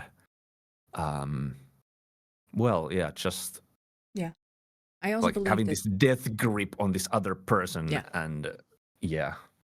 I also personally believe that there is a difference between being protective of your relationship and then being jealous, right? A perfect example can be that you have seen patterns with a friend to your partner, right? Or you're at a bar and a person is looking and you're at your partner too a little too long or however it may look, right? Um, is that for me personally, I'm not a jealous person, but I'm very protective of my relationship in that sense that if I see a pattern, I never ever will I will laugh it and shrug my shoulders off at a one kind of interaction kind of thing. So if a person says that, oh my God, his voice is so sexy, I'm just gonna, yeah, I know, but he's fine, right? But if a friend of him shows pattern that they are only there for him and interacting with him but not interacting with me even though I'm right there, Mm, that indicates for me that there is not a threat on his hand because I will trust him to deal with it, but I will also communicate with him how I feel, right? And to me, that is not jealousy. That is being protective of what Sid and I have, right? But I will always leave it up to him to deal with it. It's his job to do that, and that in itself also gives and shows trust that he can handle that, right? yeah, and I think the key word there was that you let him know how you feel, how it Yeah. makes you feel. Like that is the yeah. Yeah. But when it becomes unhealthy, it's for example, the Southern hospitality in the US where they call each other sweetie and darling and all of that. When you sit there and you raise an eyebrow at the person, the waiter, there you go, sweetie, right? And be like, why is he calling you sweetie? That is where it's kind of like, okay, maybe you need to look in the mirror and and think about what it is that, again, self-reflection, what makes you feel this way, right? So I will say in non-monogamous relationships, jealousy, again from the educational content I've seen around there, is such a common thing, but it's also handled with so much respect. Is that your personal experience too? Uh, yeah. For once, a short answer, yeah. Yeah. That is completely fine. Like it's that whole like experience of, again, it's a very intimate question, right? That experience of, yeah, we do get jealous, but we handle it and we tackle it in the way that we need to personally, right? Do you think that monogamy is more intimate than non-monogamous relationships? No, not at all. I don't think. I don't think so. I'm kind of, yeah, that kind of threw me off a little bit because now I'm thinking like, why would it be?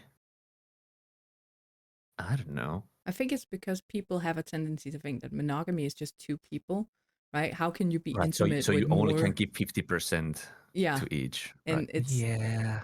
no, because even though Yeah. you're in a polyamorous dynamic, right?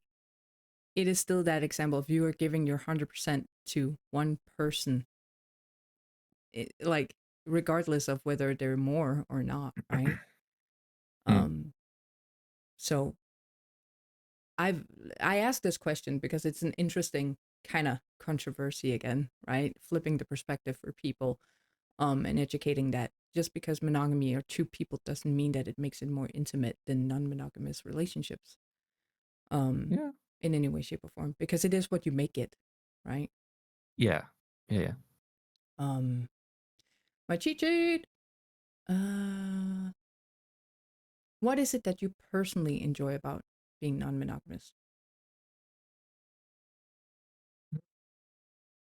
Well, these are just the things that I listed in the the good values of a relationship. But I also ended that question with like I didn't just list good non-monogamous things. I listed like good relationship things, but I'm still gonna answer the same things. It's the openness of it, and then the respect of it, and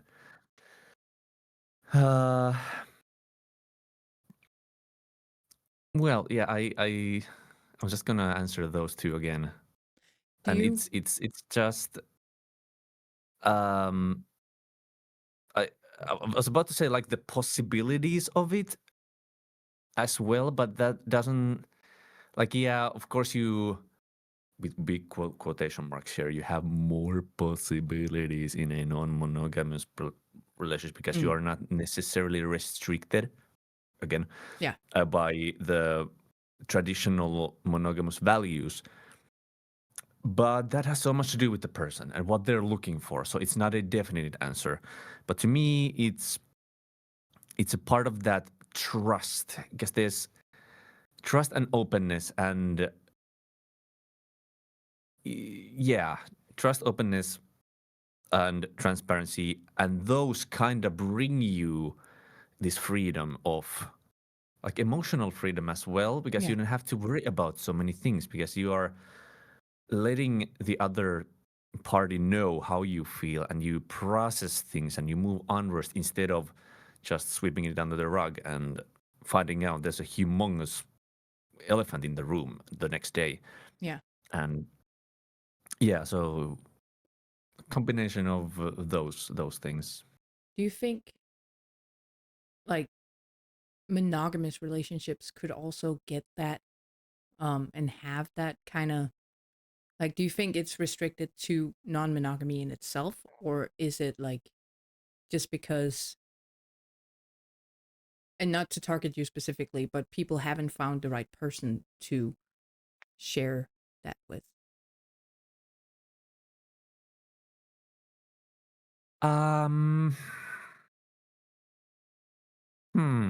That is a tough one. It may be, it might be. It kind of depends on how much effort have you put into it, I believe. Have you tried to make it work in with the terms that you would like to use and the boundaries you would like to set? I think it has to do with that. And of course, at some point, you unfortunately might realize that, yeah, non-monogamy is my thing, and this partner of mine they just can't give it to me, and they are strictly monogamous. And then at that point, it's difficult to just say that.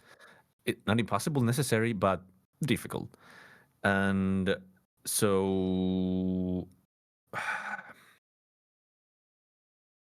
Yeah, it depends on a lot of things. I think for the most part about the effort that you put into. And have you tried it out? And Yeah, yeah. exactly. I think effort says a lot. Yeah. And also because a lot of people think that non-monogamous people are, again, back to the controversies and such. They're only doing it because they can't make monogamy work. And again, that is so far from the truth. It is that whole concept of you're willing to open up your heart, as you said, to more possibilities, to grow and learn, to spend time with other people that can teach you different kind of perspectives, right? Um and also the aspect of you only have that one life, so why would you want to restrict yourself, right? Um because there are 8 billion people on the planet and there are 8 billion opinions and 8 billion beating hearts, right? So why would you restrict yourself to just one person? And I think that is a lot of monogamous people don't think that way. Like I find beauty in non-monogamy because even though I know it's not for me, I find it beautiful that you can share yourself with so many people because every single person that you share yourself with, you leave a little bit of yourself, right? Um, and that to me is incredibly beautiful that you can share your heart with someone like and multiple people at the same time. Um, yeah, like I guess I'm just like as I said before with also with the sit down with it, I'm built different when it comes to that. Like I just and as I said, like I don't know whether or not it's because I have been rooted in a societal norm or what it is, but like that physical attraction, even the emotional attraction to another person when I'm in a happy, might I say, happy relationship, that is the key point. It's just turned off. I can sit there and I can have neuron fire and it's like with the conversation we have right now. Like it's so interesting to me. But that doesn't necessarily mean that I want to go to your bed and do things with you. Like, does that make sense? Like it's that whole the attraction, it's the interest is there, but the attraction is it can't be fired up if I'm in a happy relationship. And that is how I knew that okay, I'm monogamous. Like I can't physically feel lust, desire, attraction to another person. I can't even I can look at a beautiful person and say, oh my God, you're beautiful. But the attraction is not there. Nothing is firing up like body wise. And that was how I knew that, okay, it's kind of hard trying to be polyamorous when you work like that. Yeah. You kind of feel obligated. Like when I tried out like opening up and trying non-monogamy out and such, I felt obligated to go out and be with somebody else just for the sake of trying it. And I was like mind you, the people that I was in these relationships with knew that I was just trying this dynamic out for the sake of seeing if this was for me, right? So I was very honest and open about it from the get-go. And after a year, I had to kind of put the towel away and be like, I've been more miserable this year than I've been happy. So I know this is not for me. Yeah. So it's definitely, it requires a different mindset and a different heart. And I admire it. I really do. Yeah, it really does. So that Dex asked when I had a sit down with him, what advice would you give to your younger self in a relationship knowing what you know today?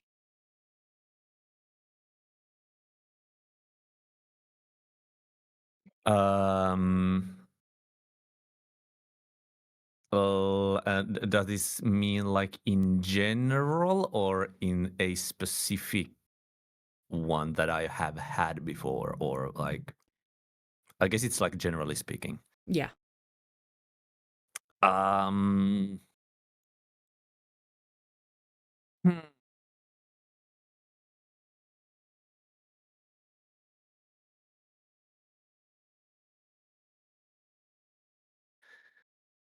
It's a deep question. It is. It is. Um.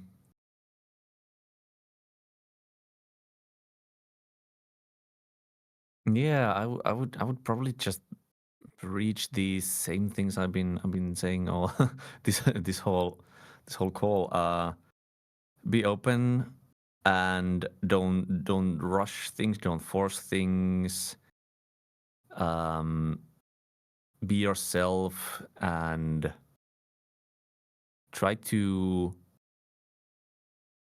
better what you already have, and up to a point, if you realize it's just not working, then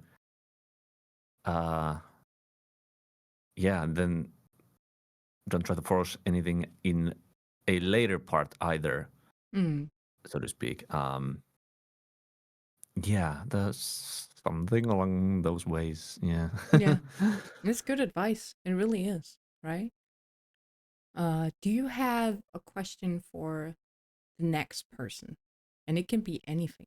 It doesn't have to relate to monogamy and non-monogamy. It can be anything. Uh, hmm.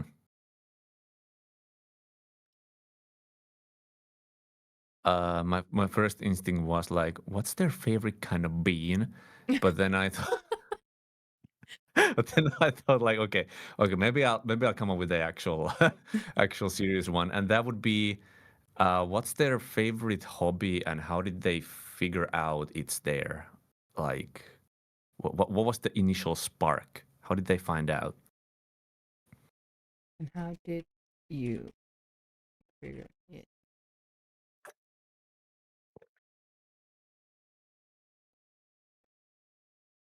Okay, so I've rephrased the question to what is your favorite hobby and how did you find out it was it? Yeah, Yeah. well said. Is there a question you would have wished that I'd ask you? How did I find out I was non-monogamous? That's a good, yeah. How did you find out that you were non-monogamous? Because it is a bit of It a actually funny. isn't there, but with the flow of our Oh, conversation, okay, I didn't okay, think yeah, that it was, yeah. yeah. I wanted to say because it's a bit of a funny thing. Because I've retrospectively figured out like, oh, that makes a lot of sense today, Mm. and that was because my first non-monogamous relationship was um it was a different one because it was as well a distance one, Mm. and I didn't really think about it that much. Like yeah, of course I knew about their marriage and their main partner, so to speak. Even though we established at the very beginning like there's no main partners. We don't want to force a hierarchy and stuff like that. But of course I knew about them and like that. But I didn't really think about, okay, well now I'm non-monogamous.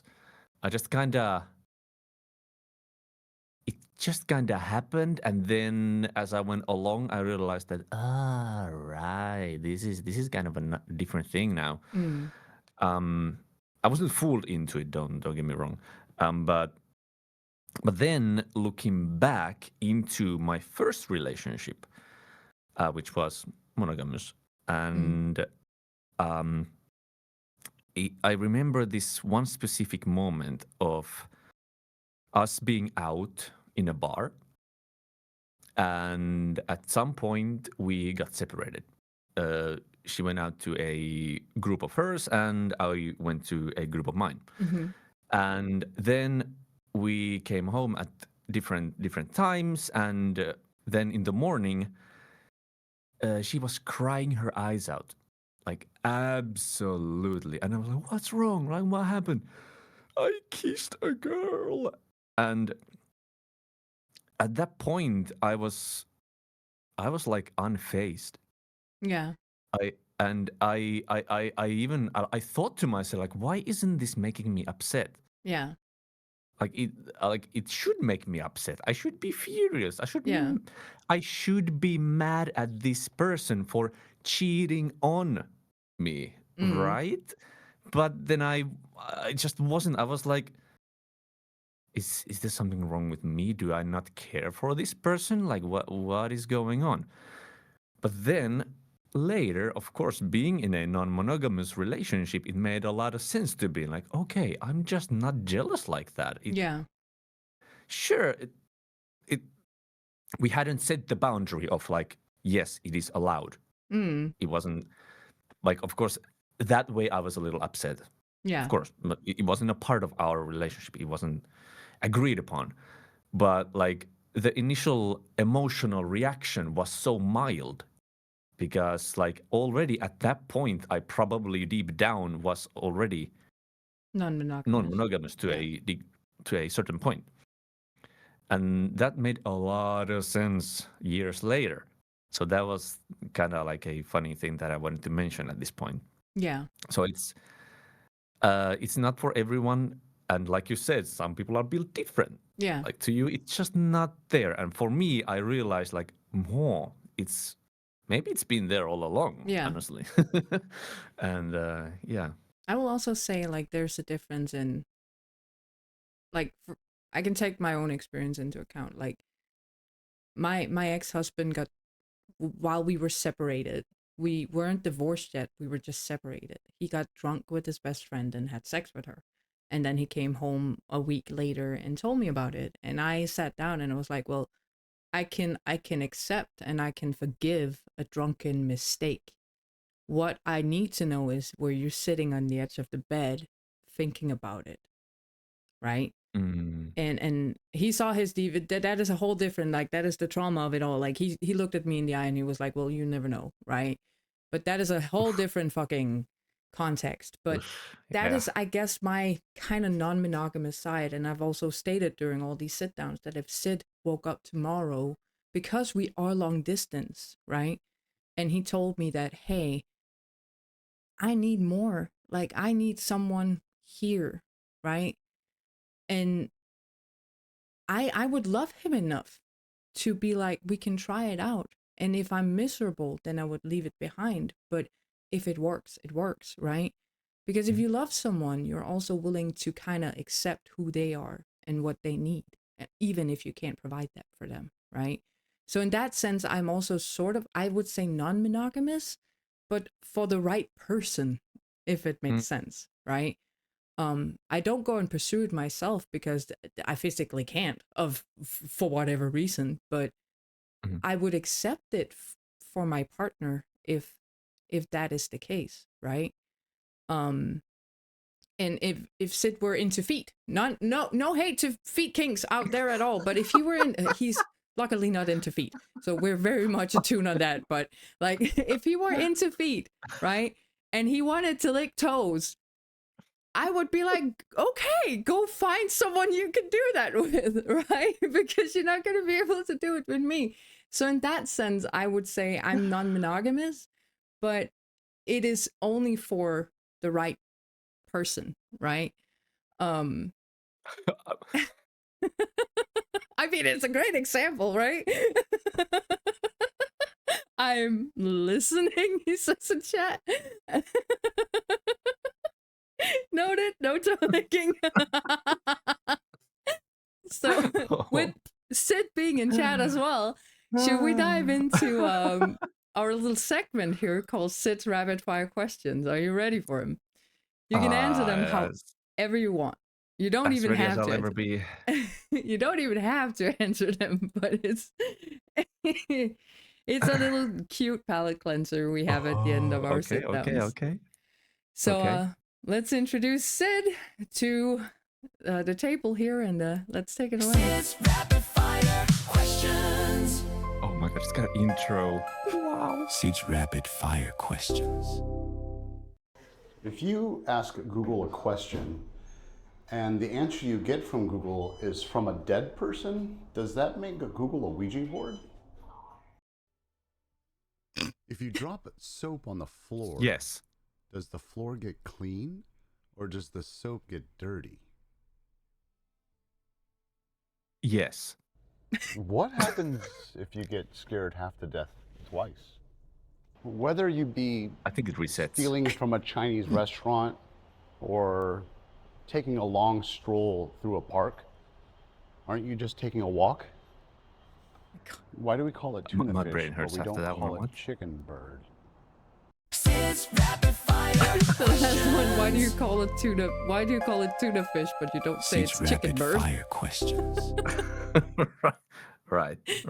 So yeah, it's such a cute little segment. He loves doing them. I love them too. It is amazing, and it's a good palate cleanser after a deep conversation. Yeah, it really is. that is great. Yeah. Especially with the intro and outro. I was like, I have an idea. So if you can think of like an 80s, 90s kind of sitcom kind of vibe, but with shower thoughts, and he was like, I got it. I'm on it. And it was perfect. It is perfect. I love every single one of them. So I would like to say thank you so much for being here, Sav. It has been I've learned a lot. Personally, I have learned a lot from talking to you, also about who you are as a person. And we've known each other for some years now. And we've had some conversations, but it's very rare that we get to sit down and have like these deep conversations, right? So it means a lot to me that you took time out of your day to kind of sit down and just have a conversation about non-monogamy and what it means to you and such. So thank you for doing that. What do you do? What kind of content do you usually do, and where can people find you? Well, first and foremost, I'm a musician, so I make music under the Twitch name, which is Xavier Nelson, and then Executing under sexual Leechcraft, actions. which is my solo metal project, and then I have pretty recently released a hardcore album with the band called Bunt Color, which I'm fronting, and we have a gig tomorrow. Yeah. And yeah, so that's like, I guess, my main thing that I mention, and then yeah, I stream in Twitch every now and then, but it's kind of a hassle, and I've tried out things, and I'm kind of in the middle of a Twitch crisis. I don't know what I'm doing. Like my first thing that I do nowadays is the karaoke weekly stream that I do. But other than that, I just haven't really had the headspace to think about what else do I want to do. And yeah, I guess that's basically it. That's my like top 2. Or top, if you count all the projects, it's like top 4. I don't know. 415 or something like that, right? Yeah. You are a very busy guy, but you're doing it with passion, and that is admirable. It really is. And I've always stated that about you, that I admire that you're so passionate with your creativeness, right? Like your bands, your projects, your music, and that Twitch is kind of like a free roaming space for you where you can promote your stuff, but also you can just be you, right? So again, thank you so much for sitting down with me. I will not open up for questions, guys, because Sav actually has a place to be. So yeah, I still have a few moments if there is anything, if there is something. Okay, sure. And Well, before I forget, then thanks for having me as well in here. It was nice to get the invitation and to sit down like this. I don't talk about like these kind of stuff outside my relationship. Usually not at all, to be honest. So it was fun to get some outside perspective as well. Exactly, because it's kind of like I'm trying to grant a space where there's no such thing as a stupid question, right? And also kind of educate myself, but also if people wanna sit there and learn with me, they can, right?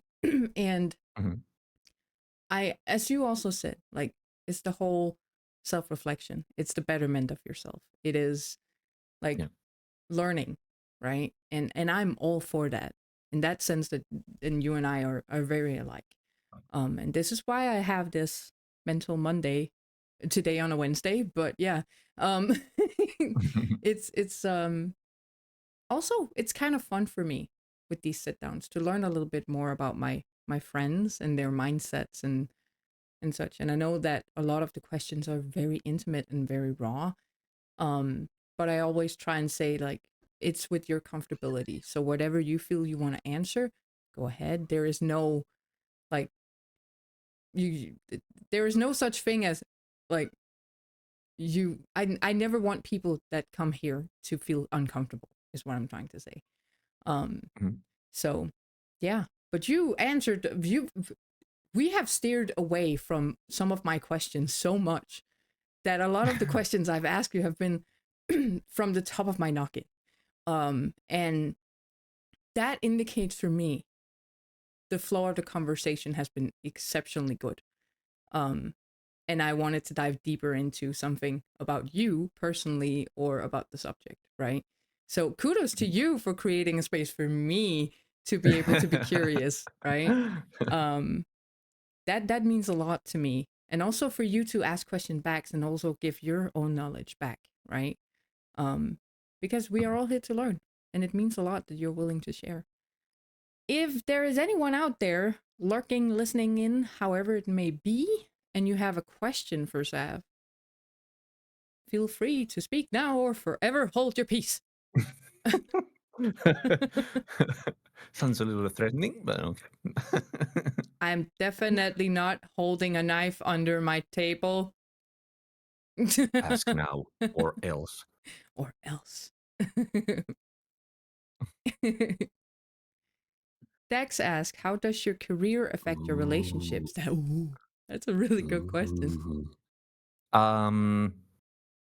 Luckily, it doesn't affect it too much because both me and my partner are very independent. We like our own space and time.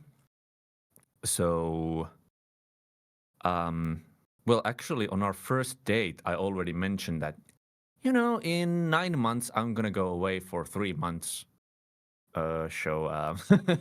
So I brought it up right away, and of course we miss each other. It's 3 months. That's the longest time I've been away, like, ever in a single setting in a single sitting. But luckily it's no big deal. We live separately as well, which has been working out really well too, because we like our space and time. And but that being said, we are kind of looking into possibly, perhaps, maybe even moving in, but that's kind of it's still out there. Yeah. But to answer the question, it hasn't affected the relationship a lot, luckily. But I do understand the difficulty of it. I'm away from home for around 100 days annually. Yeah. Depends on the year, some more, some less. But yeah, it's definitely something that not everyone understands, to be away from home that much. Yeah. But to us, it's been all right. I also think thankfully it is something that you kind of have to lead into the relationship with, that this is the kind of work I do, right? I'm going to be away from times. So the person that you sit in front of, potentially creating a relationship with, also kind of knows what they walk into. It's the same as, like, here's a follow-up question. You said you were on Hinge, right? And in your Hinge profile, you're stating that you're non-monogamous, currently in a relationship. Do you believe that it's a responsibility as a non-monogamous person to let people know beforehand? I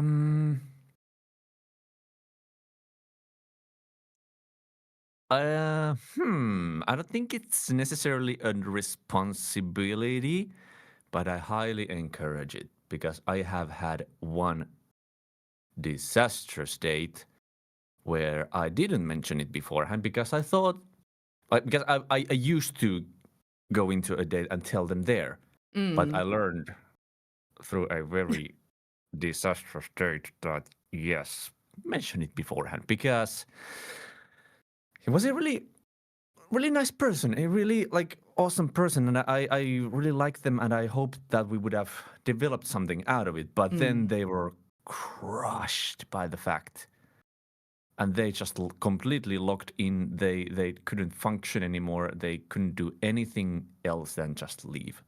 Yeah. And it was terrible because, like, especially given the fact that they were a slowly opening person. Yeah. So I felt like I had just stabbed them in the back. Yeah. And yeah, I highly encourage you to tell in your profile. I don't think it's like mandatory, and but I would very much encourage you to put it out there. And Hinge is great for it because it says there's a bracket for it. Relationship type, and monogamous, non-monogamous, and I think there's something in between, like I'm figuring it out or experimenting, or I think there's something like that in there as well. And yeah, and you can filter people through that based on that as well. That's which is great. why I really like Hinge. It's like and Hinge my is not favorite. only for dates; it's also for like friendships and such, right? Oh So, yeah. No, that is great. Like like I would say like the responsibility relies either before a date or during the first date, right?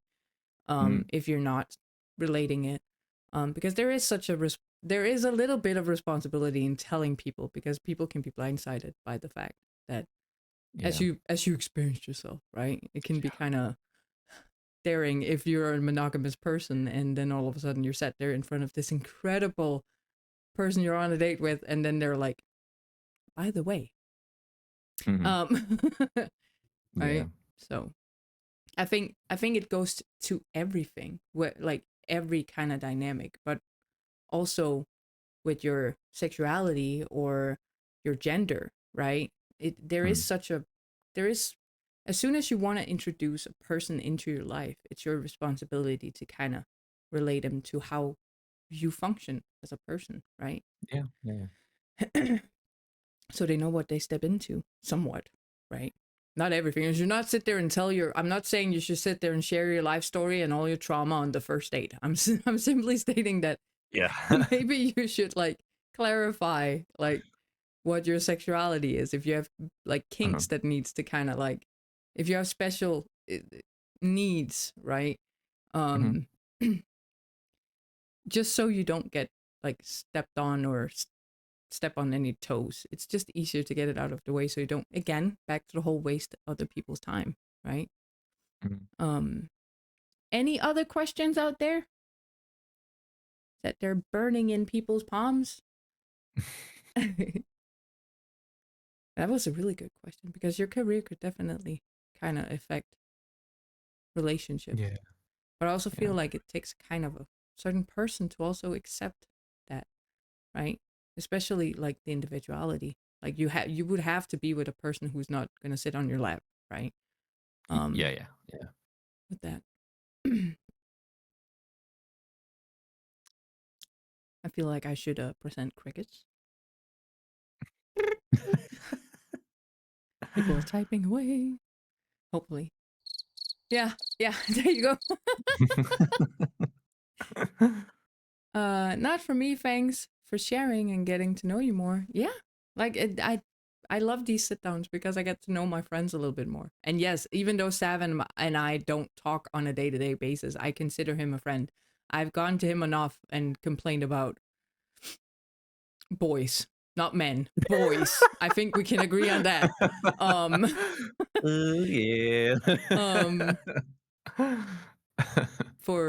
Yeah.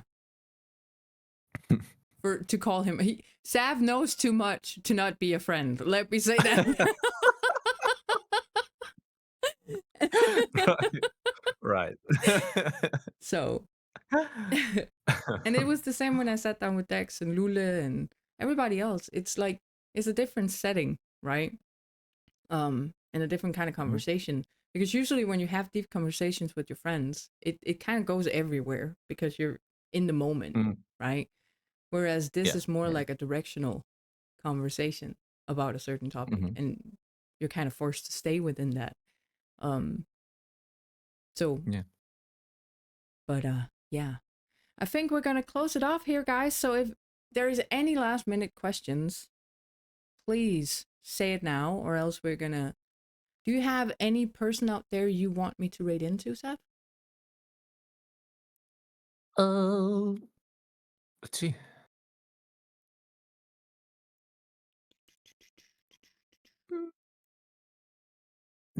Not really, no. Not a lot are alive at the moment. No. Other than shrimps 24/7. It's one of my favorite things in Twitch. It's an aquarium with shrimps. It's on 24/7. Oh my god, we can definitely raid into that. That sounds like perfect. Is it just shrimps 24/7? Yeah, shrimps 247. Oh my god. Unless you have actually something smarter to go to.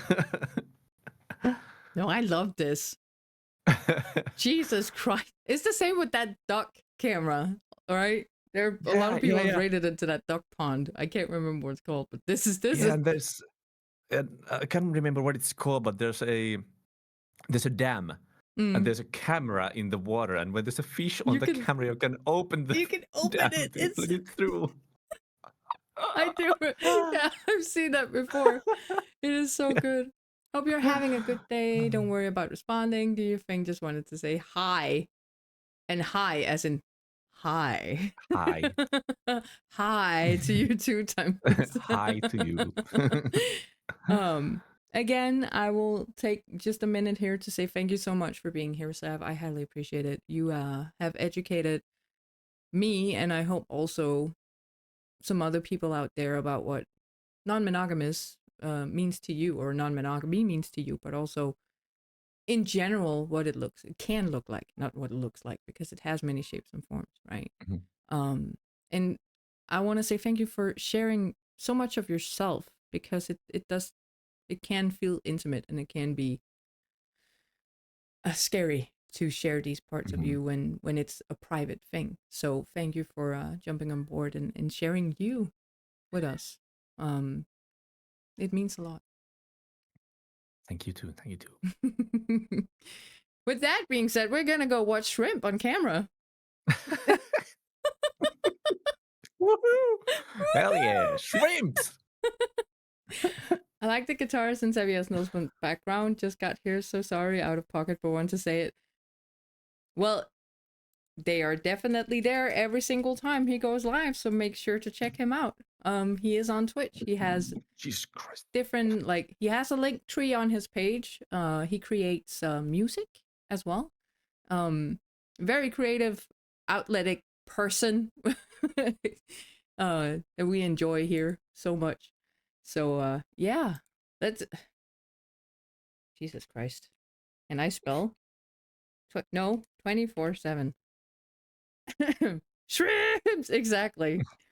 Shrimps. And with that being said, guys, we're gonna end it here. As I always say, thank you so much for participating in today's stream. I appreciate it so much. Remember to keep your thoughts positive, as to become rewards will lead to behavior that becomes habits, and fear habits develops form to lead to destiny. Do not change. Just grow. Until next time, which most likely will just be a short break here, and then I'll go live with some Dead by Daylight later after I've gotten some munchkins in my belly. Stay positive, okay? Love yourself, drink water. Do you have an advice at the end here, Zav?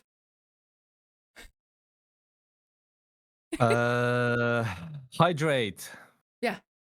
Hydration. There we go. Bye-bye, guys. Let's go stare at some shrimp in an aquarium. Bye.